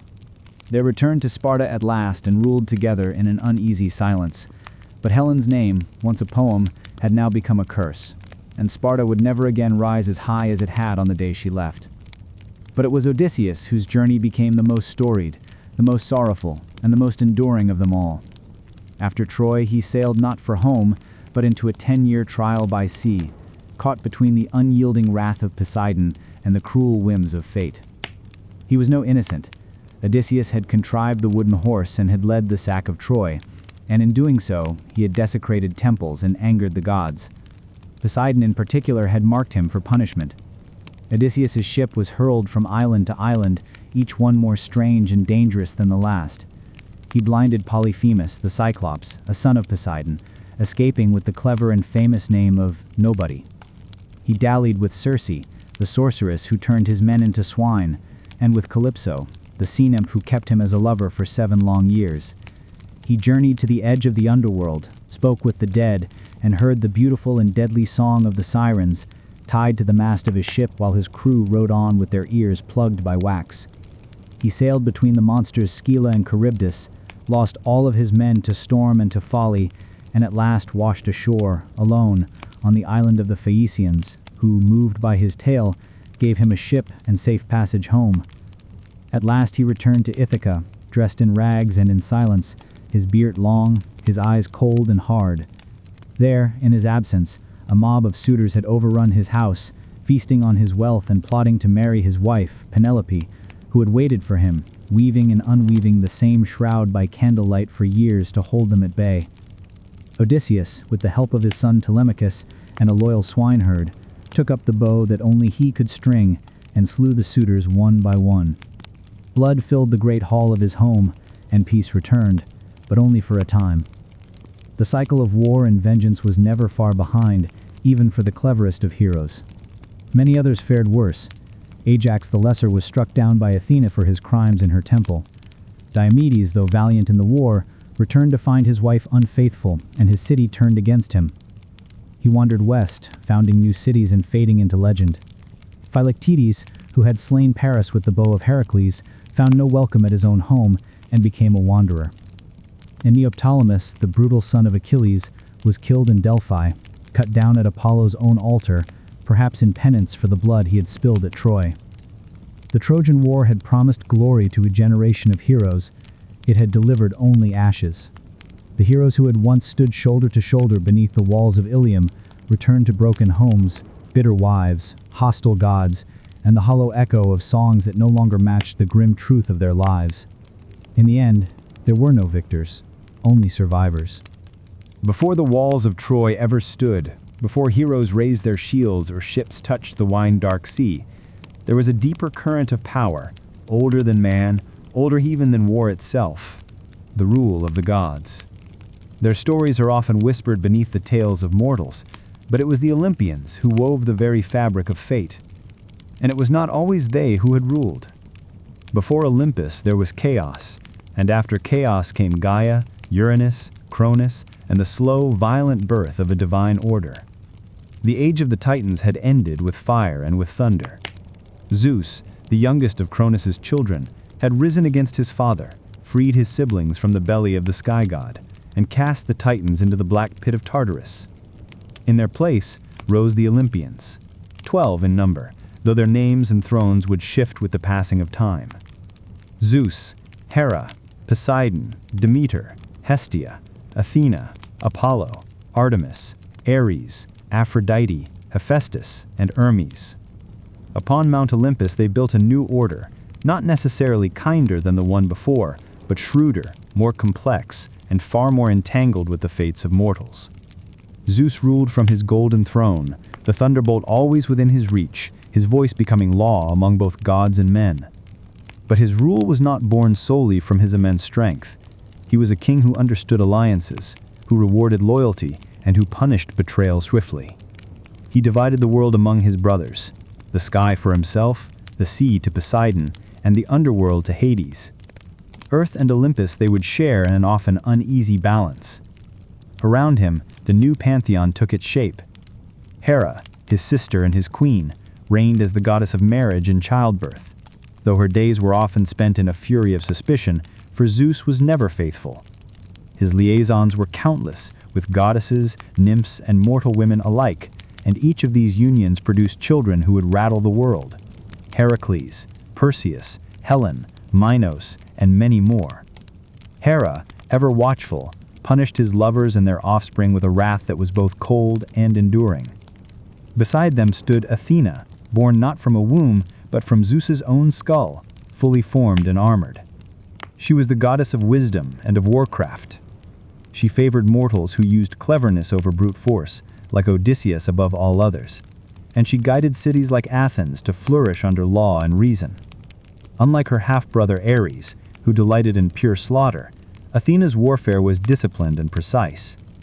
Her presence marked the Olympian era as one of intellect, as much as it was one of strength. Apollo and Artemis, the twin children of Leto, brought light and shadow to the world in equal measure. Apollo, golden-haired and radiant, ruled over prophecy, music, and healing. He claimed the great oracle at Delphi, speaking in riddles through the Pythia, shaping the fates of kings and the outcomes of battles with just a few cryptic words. Yet he could also bring plague, as he did upon the Achaeans at Troy. Artemis, his sister, roamed the forests untouched by men, a fierce huntress and a protector of wild things. She asked for no one's permission and gave no forgiveness to those who trespassed in her sacred groves. Demeter, the goddess of the harvest, kept the earth fertile and green, except for when her beloved daughter Persephone was taken by Hades. In her profound grief, Demeter let the crops of the world wither and die, and from her sorrow the seasons were born. Her myth echoed through every field, through every cold winter and warm spring, a cycle of mourning and eventual return. Aphrodite, who some say rose from the sea foam where Uranus's severed flesh had fallen, ruled over love and desire.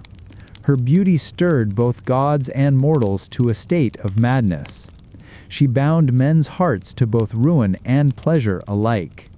In the halls of Olympus, she was married to Hephaestus, the lame smith god, but she gave her heart and her body to Ares, the handsome god of war. Together they embodied the beautiful and terrible chaos of passion and conflict.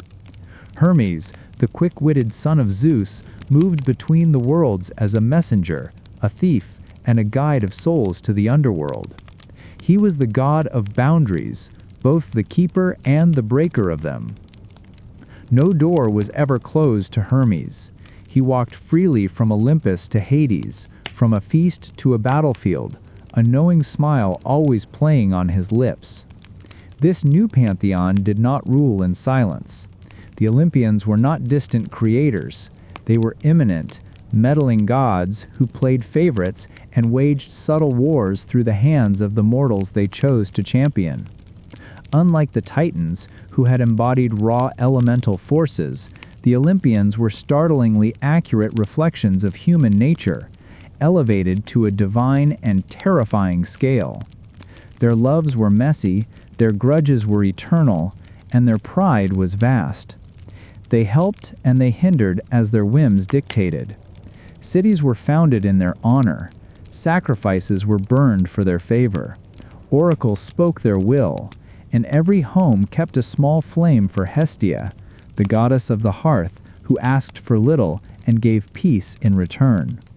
Yet beneath all their grandeur lay a constant and unsettling truth.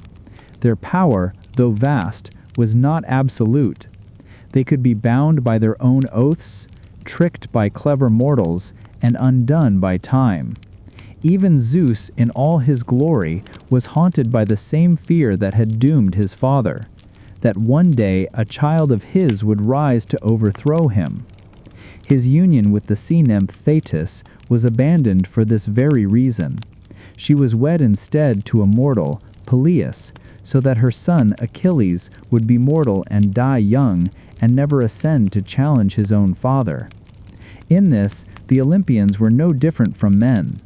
They feared loss, they clung to their thrones, and they fought to keep their own order intact. But for a time, they ruled. Their names were etched into every marble temple, their deeds sung in every song, and their symbols carved into shields and coins. The age of heroes had passed, but the gods still held dominion over the world of men. And yet, from distant lands and whispered prophecies, there came the faintest echo of change. New gods were stirring beyond the horizon. The temples would not stay full forever, but Olympus, for now, still stood. The Olympians were mighty, but they were not unchallenged. Even as temples to Zeus reached toward the sky, and Athena's wisdom lit the minds of the great city-states, darker, stranger gods walked the earth. These were gods of wine and madness, of death and rebirth, of things not carved into public altars, but whispered in secret groves and torchlit caves. Chief among them was Dionysus, the last to take his seat on Olympus, and the only one who truly stood on the border between the divine and the wild. Dionysus was no ordinary god. His birth alone defied the laws of nature and propriety. He was the son of Zeus and Semele, a mortal princess of Thebes. When Semele, tricked by a disguised Hera, demanded that Zeus reveal his true divine form to her, she was consumed instantly by his thunderous, unbearable radiance. Yet from her ashes, Zeus plucked the unborn child and sewed him into his own thigh to gestate. Months later, Dionysus was born again, twice born, they would call him. And from the moment of his second birth, his path was unlike that of any other Olympian. He was raised not on Olympus, but in the far corners of the world, among nymphs in Nysa, in the caves of India, in the company of satyrs and maenads. He was a wanderer, not ruling from a throne, but roaming with a flute and a vine, his train of revelers trailing behind him in an ecstatic dance. Where he walked, vineyards bloomed and human reason faltered. He was not merely the god of wine, but of alteration, of the thin, sacred line between civilization and chaos, between ecstasy and pure insanity. He inspired joy, yes, but also a divine frenzy, and in that frenzy, men and women alike might forget entirely who they were. His arrival in Greece was not without resistance. Cities mocked his rites, and kings barred his worship. One by one he punished them. In Thebes, his own mother's homeland, the young god returned in disguise, his followers stirring unrest with their drums and their cries. Pantheon, the rigid king, tried to suppress the madness.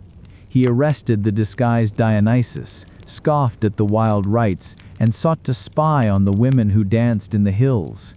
But the god lured him into the woods, dressed as a woman himself, and there, in a trance of divine madness, Pentheus's own mother, Agave, read the maenads and tearing him limb from limb.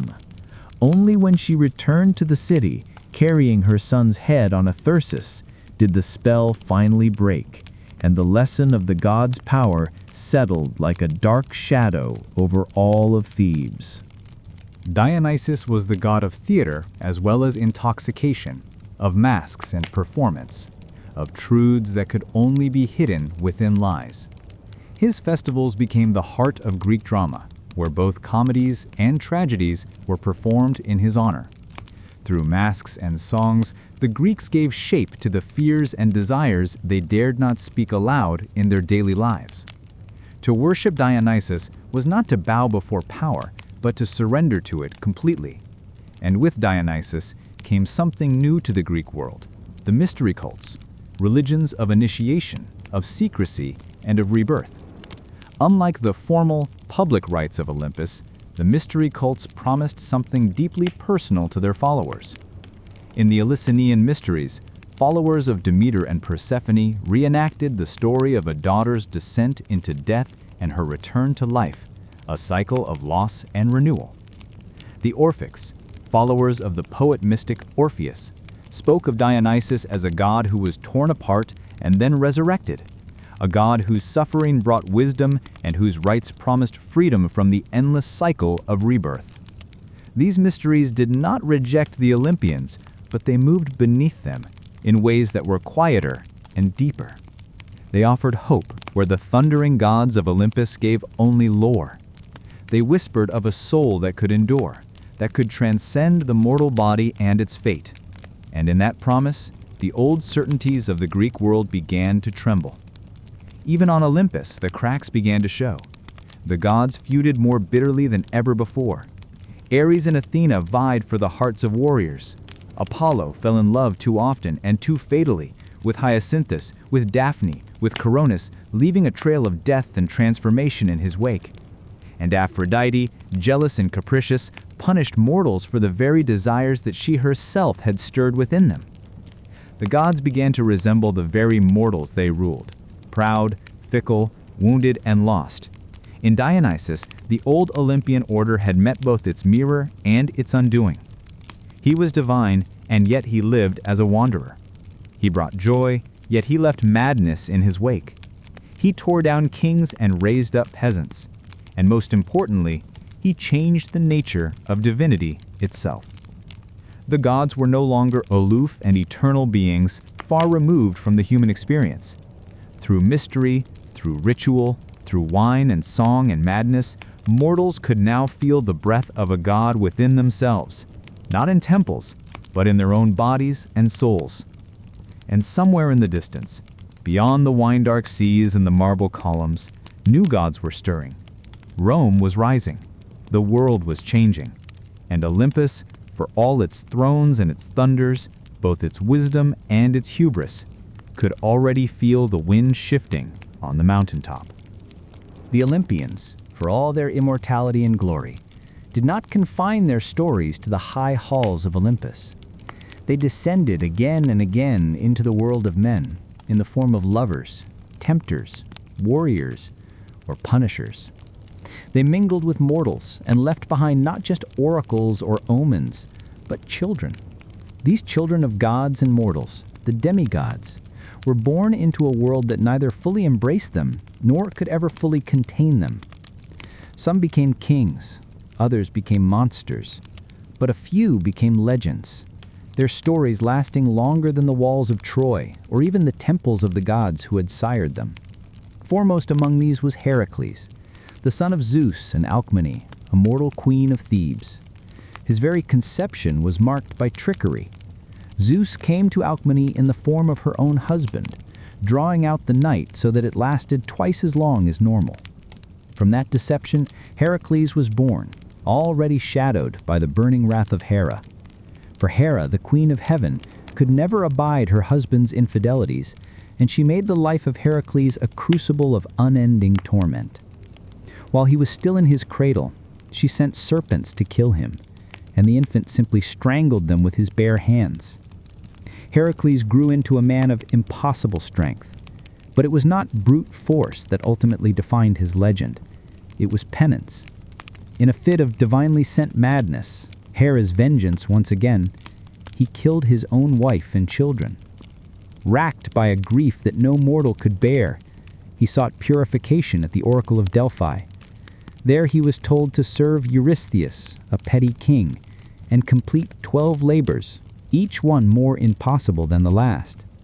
He wrestled the Nemean lion, whose hide no blade could pierce. He slew the Lernaean hydra, cauterizing each writhing neck to prevent it from regrowing. He captured the Erymanthian boar, cleansed the stables of Augeas in a single day, drove away the Stymphalian birds, and tamed the Cretan bull. He stole the girdle of Hippolyta, queen of the Amazons. He seized the cattle of the giant Geryon. He fetched the golden apples of the Hesperides, and he descended into Hades itself to bring back the three-headed hound, Cerberus. Each of these trials was more than just a feat of strength. They were encounters with death, with the very edge of the world, with the fabric of human suffering itself. Through them, Heracles became more than a hero. He became a symbol of mortal endurance, of pain that could be redeemed through effort. At his death, poisoned by a robe soaked in the blood of a centaur, he built his own funeral pyre and climbed atop it, a mortal no longer. The gods took him to Olympus, where even Hera at last accepted him as one of their own. He became the only mortal to ever join the Pantheon, a god who had been forged in the fires of agony. Yet, Heracles was not the first demigod, nor the only one whose story shaped the fate of mortals. Long before him came Perseus, another son of Zeus, born of Danae, who had been imprisoned in a bronze tower because of a prophecy that her child would one day kill her father. But fate, once it is set in motion, cannot be locked away in a tower. Zeus came to her not as a man, but as a shower of gold, and from that strange and divine union, Perseus was born. Abandoned at sea in a wooden chest, the mother and child survived and were taken in by a kind fisherman. But again, a king's lust, this time Polydectes, who desired Danae, set Perseus on a path of certain peril. Ordered to bring back the head of Medusa, the Gorgon whose gaze turned men to stone, Perseus embarked on his quest, armed by the gods themselves. Hermes gave him a sword, and Athena gave him a polished shield. He stole the single eye of the gray eye, the 3 old gray sisters who shared one vision among them, and from them learned the Gorgon's secret location. With Athena's guidance, he approached as Medusa slept, using the reflection in his shield to strike without looking directly at her, and he severed her head. From her neck sprang Pegasus, the winged horse, and Chrysaor, a warrior of gold. Perseus escaped with their help, and on his return journey, he rescued the princess Andromeda from a sea monster, married her, and founded entire dynasties of kings. His lineage would eventually carry on to Heracles, linking their great stories by both blood and by fate. There were others as well. Theseus, son of Poseidon, or King Aegeus depending on the telling, who slew the Minotaur in the labyrinth of Cronus, bringing Athens into its first taste of empire. Bellerophon, the rider of Pegasus, who killed the monstrous Chimera, but then flew too high in his pride and was struck down from the sky. And Atalanta, raised by bears and as swift as the wind, sometimes said to be the daughter of Artemis herself. She raced her suitors for her hand in marriage and killed great boars, but was ultimately undone by love and by distraction. The demigods were never allowed a moment of peace. Their blood was too divine for comfort, and yet too mortal for eternity. The gods watched them with a mixture of pride and of fear, for each one of them tested the very boundary between Olympus and the earth below. And the mortals, they worshipped these heroes not just for their impossible triumphs, but for their very human struggles. They saw that the demigods suffered, that they bled, and that they could die. And in doing so, these heroes became immortal in a way the gods themselves never could, through story. As the memory of Troy began to fade, and as new cities rose and fell, the tales of these powerful children endured. They were carved into temple friezes and painted onto pottery. Their deeds echoed in poems and were acted out in plays. And though the great gods remained on Olympus, growing ever more distant and silent, it was in the lives of their mortal-born children that humanity found its own reflection. In them we saw ourselves, flawed, courageous, often doomed, but always, always glorious. In this world of myth, however, power did not rest in the hands of gods or heroes alone. There was another force at play, something older and far deeper, a silent current humming beneath every choice, every battle, and every death. That force was fate. It was not a god, though the gods themselves were terrified of it. It was not a law written on any stone, though it governed every being in the cosmos, from the smallest mortal to the king of Olympus himself. Fate was a fundamental truth, a force as invisible and as inescapable as gravity, woven into the very bones of the world. The Greeks called this force Moira, and sometimes they gave it a face, or rather 3 faces. The Moirai, the Fates, were 3 ancient sisters who controlled the destiny of every living thing. There was Clotho, the spinner, who spun the thread of life itself. There was Lachesis, the measurer, who decided the length of each thread. And then there was Atropos, the one who cannot be turned, who, when the time came, would raise her shears and cut the thread. Even Zeus, the mighty king of the gods, was powerless before them. He could roar with thunder and shake the heavens, but if Atropos raised her shears, no power in the universe could stay her hand. So if an all-powerful fate ruled everything, what hope could any mortal possibly have? The answer lay in the strange, subtle language of the gods, in omens and oracles, the signs sent to those who were brave enough to read them. The ancient Greeks didn't believe they could change their fate, but they held on to the hope that they might be able to understand it. To see the future, even a dark one, was to brace yourself against its coming, to prepare your soul for the inevitable storm. The most famous oracle in the entire world was at Delphi, where the god Apollo spoke through a priestess known as the Pythia. She sat upon a tripod, positioned over a chasm in the temple floor, from which mysterious vapors would rise.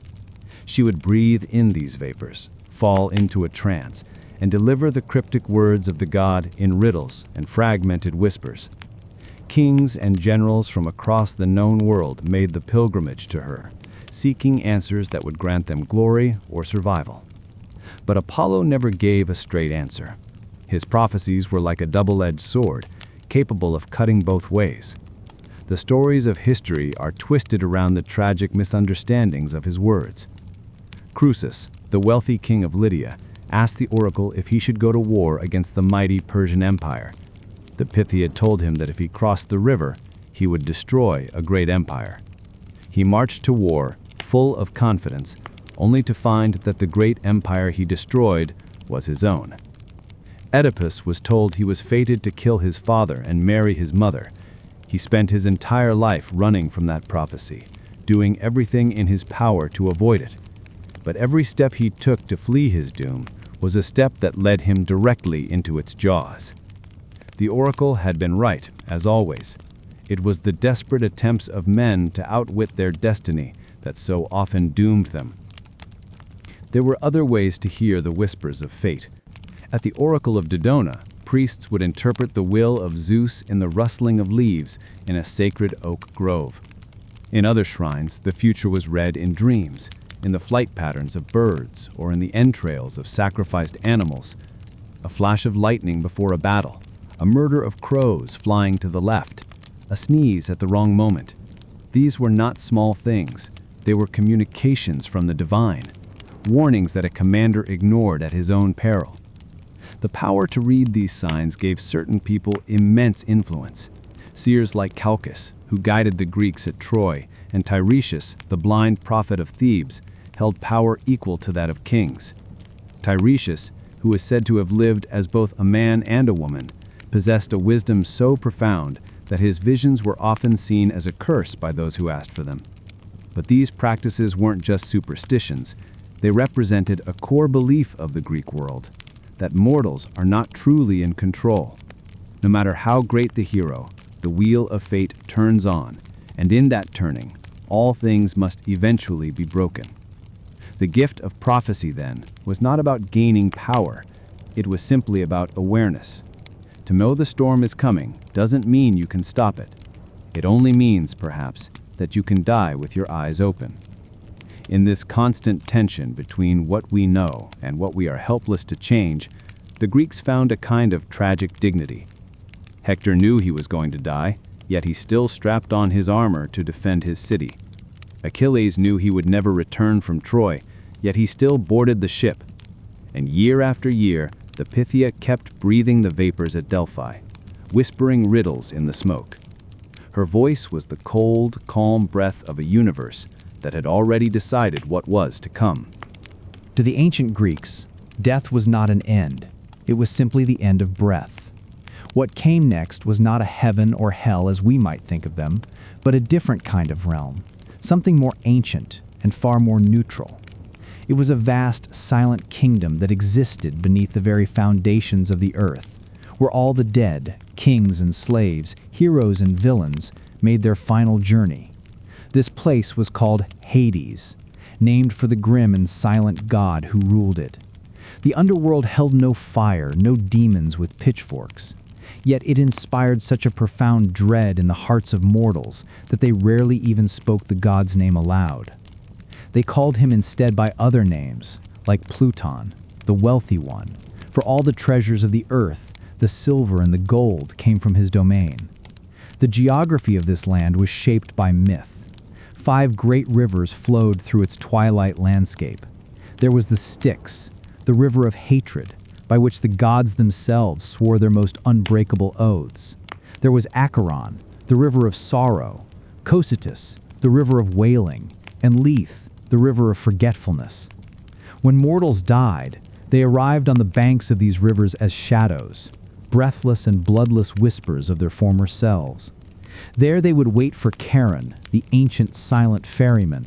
For the price of a single coin placed in the mouth of the dead before burial, he would row them across the river into Hades.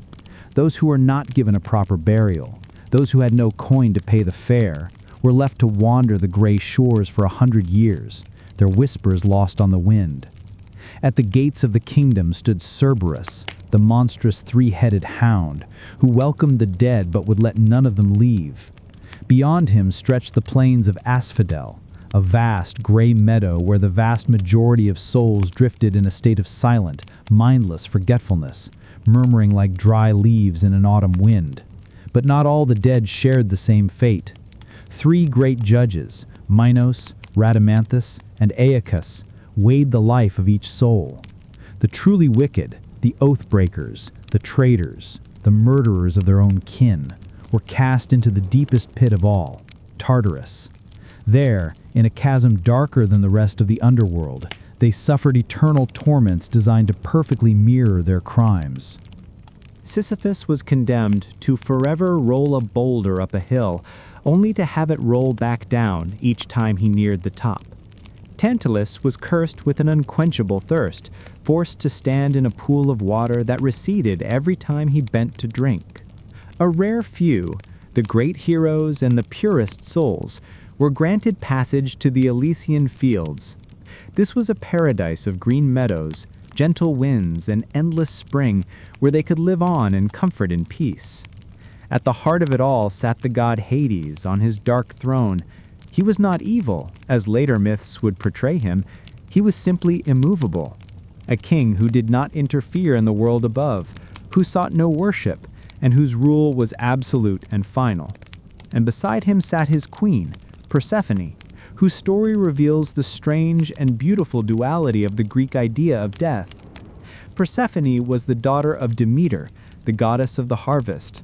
One day, as she was gathering flowers, the earth split open and Hades himself rose up in his dark chariot, abducting her and taking her down into his kingdom to be his bride. Demeter, overcome with grief, let the world above wither and die. The crops failed, the rivers dried up, and a great famine swept across the land. She would not allow anything to grow until her daughter was returned. At last, a compromise was struck. Because Persephone had eaten a few pomegranate seeds while in the underworld, she was bound to that realm forever. So it was decreed that she would spend half the year with her mother on earth and the other half with her husband in the land of the dead. And so the seasons were born from a mother's grief and a daughter's return. Every winter, when Persephone descends to her throne in Hades, the world grows cold and barren. And every spring, when she rises again, the earth blooms in celebration. A few mortals manage to journey to the underworld and return alive. Orpheus charmed his way past Cerberus with his music. Heracles dragged the great hound to the surface as one of his labors. And Odysseus, seeking knowledge, called up the spirits of the dead. There, he spoke with the ghost of Achilles, once the greatest warrior in the world, and Achilles gave him a chilling message. "I would rather be a slave on earth for a poor farmer," the ghost whispered, "than be a king over all these dead."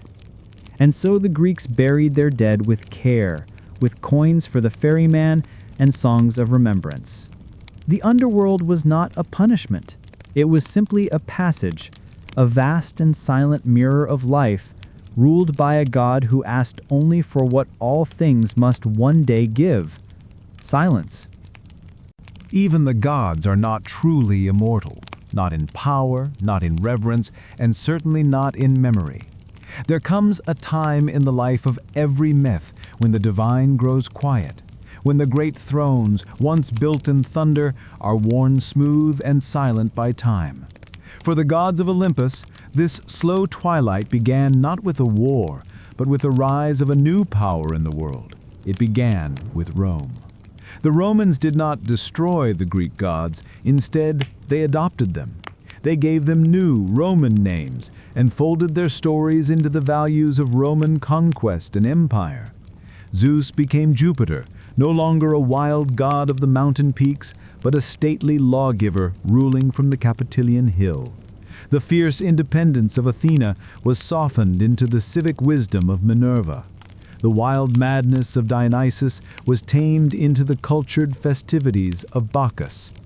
In Roman literature, the gods became more symbolic, more distant. They were no longer wrestling on the battlefields of Troy, covered in dust and blood. They had become themes, political tools, instruments of a fate that always led, inevitably, to the glory of Rome. As the empire grew, it encountered new gods and new ideas. From the east came the worship of Mithras, a god born from a stone. From Egypt came the magic of Isis, a mother goddess wrapped in secrets. And from Judea came a different kind of faith entirely, the worship of a single invisible god, one who forbade idols and made no room for a bickering family of deities on a mountaintop. At the same time, philosophy began to erode the old beliefs from within. Thinkers questioned the idea of gods who were as jealous, lustful, and flawed as the mortals who worshiped them. They argued that the divine must be perfect and good, or that it existed but took no interest in human affairs at all. The old flame of belief, which had burned so brightly for centuries, was beginning to flicker. And then came the final quiet blow, not from a rival army, but from a revolution of the soul. Christianity, once a persecuted sect, spread across the empire with a message not of glory and fate, but of sin and salvation. Its God was singular and all-powerful. In time, its churches were built upon the ruins of the old temples. There was no final, epic war between Zeus and Christ. The Olympians didn't fall in battle. They simply faded away, like the last light of a long and beautiful day. Their temples were officially closed by law, their sacrifices outlawed, their statues left to be weathered by the wind and the rain. The myths, however, remained. They were no longer scripture, but they became literature. The gods who had once commanded the storms and whispered the fate of empires were now stories, haunting, beautiful, and strange. And yet, in a way, they endured. Even as their temples crumbled, they lived on in the very architecture of the Western imagination. The Greeks had given their gods human faces, and in doing so had made them internal in a way they had never been before. Though the oracles fell silent, the myths of Olympus did not truly die. They became echoes, waiting in the quiet places of the world for a time when humanity would begin to listen again. During the long centuries when Europe was dominated by a new faith, the gods were not worshipped, but they were never completely forgotten. In quiet monasteries, monks and scholars carefully copied the ancient texts, preserving the stories of Homer and Sophocles, even as they condemned the pagan beliefs within them. The old tales survived, not in temples, but in libraries, tucked away on dusty shelves, waiting. And then came the Renaissance, when Europe looked back to its ancient past in order to move forward. In the art of Florence and Rome, the gods rose again, not as deities to be worshipped, but as powerful symbols of human nature. Aphrodite was draped in seashells and light by Botticelli. Apollo was carved in marble, full of grace and power. Myth was reborn on canvas and in stone. Through the ages that followed, the myths continued to transform. The Romantics saw in them the timeless, tragic questions of the human soul. What is fate? What is love? What does it mean to be human in a world of forces beyond our control? And in the modern age, the myths exploded into every corner of our culture. The psychologist Carl Jung saw the gods as eternal archetypes that exist within the collective unconscious of all humanity. They appeared in literature, in cinema, and in comic books, walking again as superheroes in armor and spandex. Through it all, the old tales remained, translated from generation to generation into new forms, new languages, new dreams. Because a myth is not a static thing. It is a living memory, shaped and reshaped by every person who tells it. The Greeks gave us more than just a pantheon of gods. They gave us a framework for understanding the world, for wrestling with our mortality, and for making sense of our own flawed, glorious, and contradictory nature. Even now, in our world of science and screens, the old myths still murmur. You can hear them in any story of a chosen hero, in the tragic fall of a great leader, or in the simple, slow turning of the seasons. The faces change, but the truths do not. The gods may have left Mount Olympus, but they have never truly left us. They walk quietly now, in our books and our songs, in our dreams and our memories, in every story we tell that dares to reach for something timeless. They are not dead. They have simply moved. And now, our story ends. The winds on Mount Olympus are cold. The torches at Delphi are ash.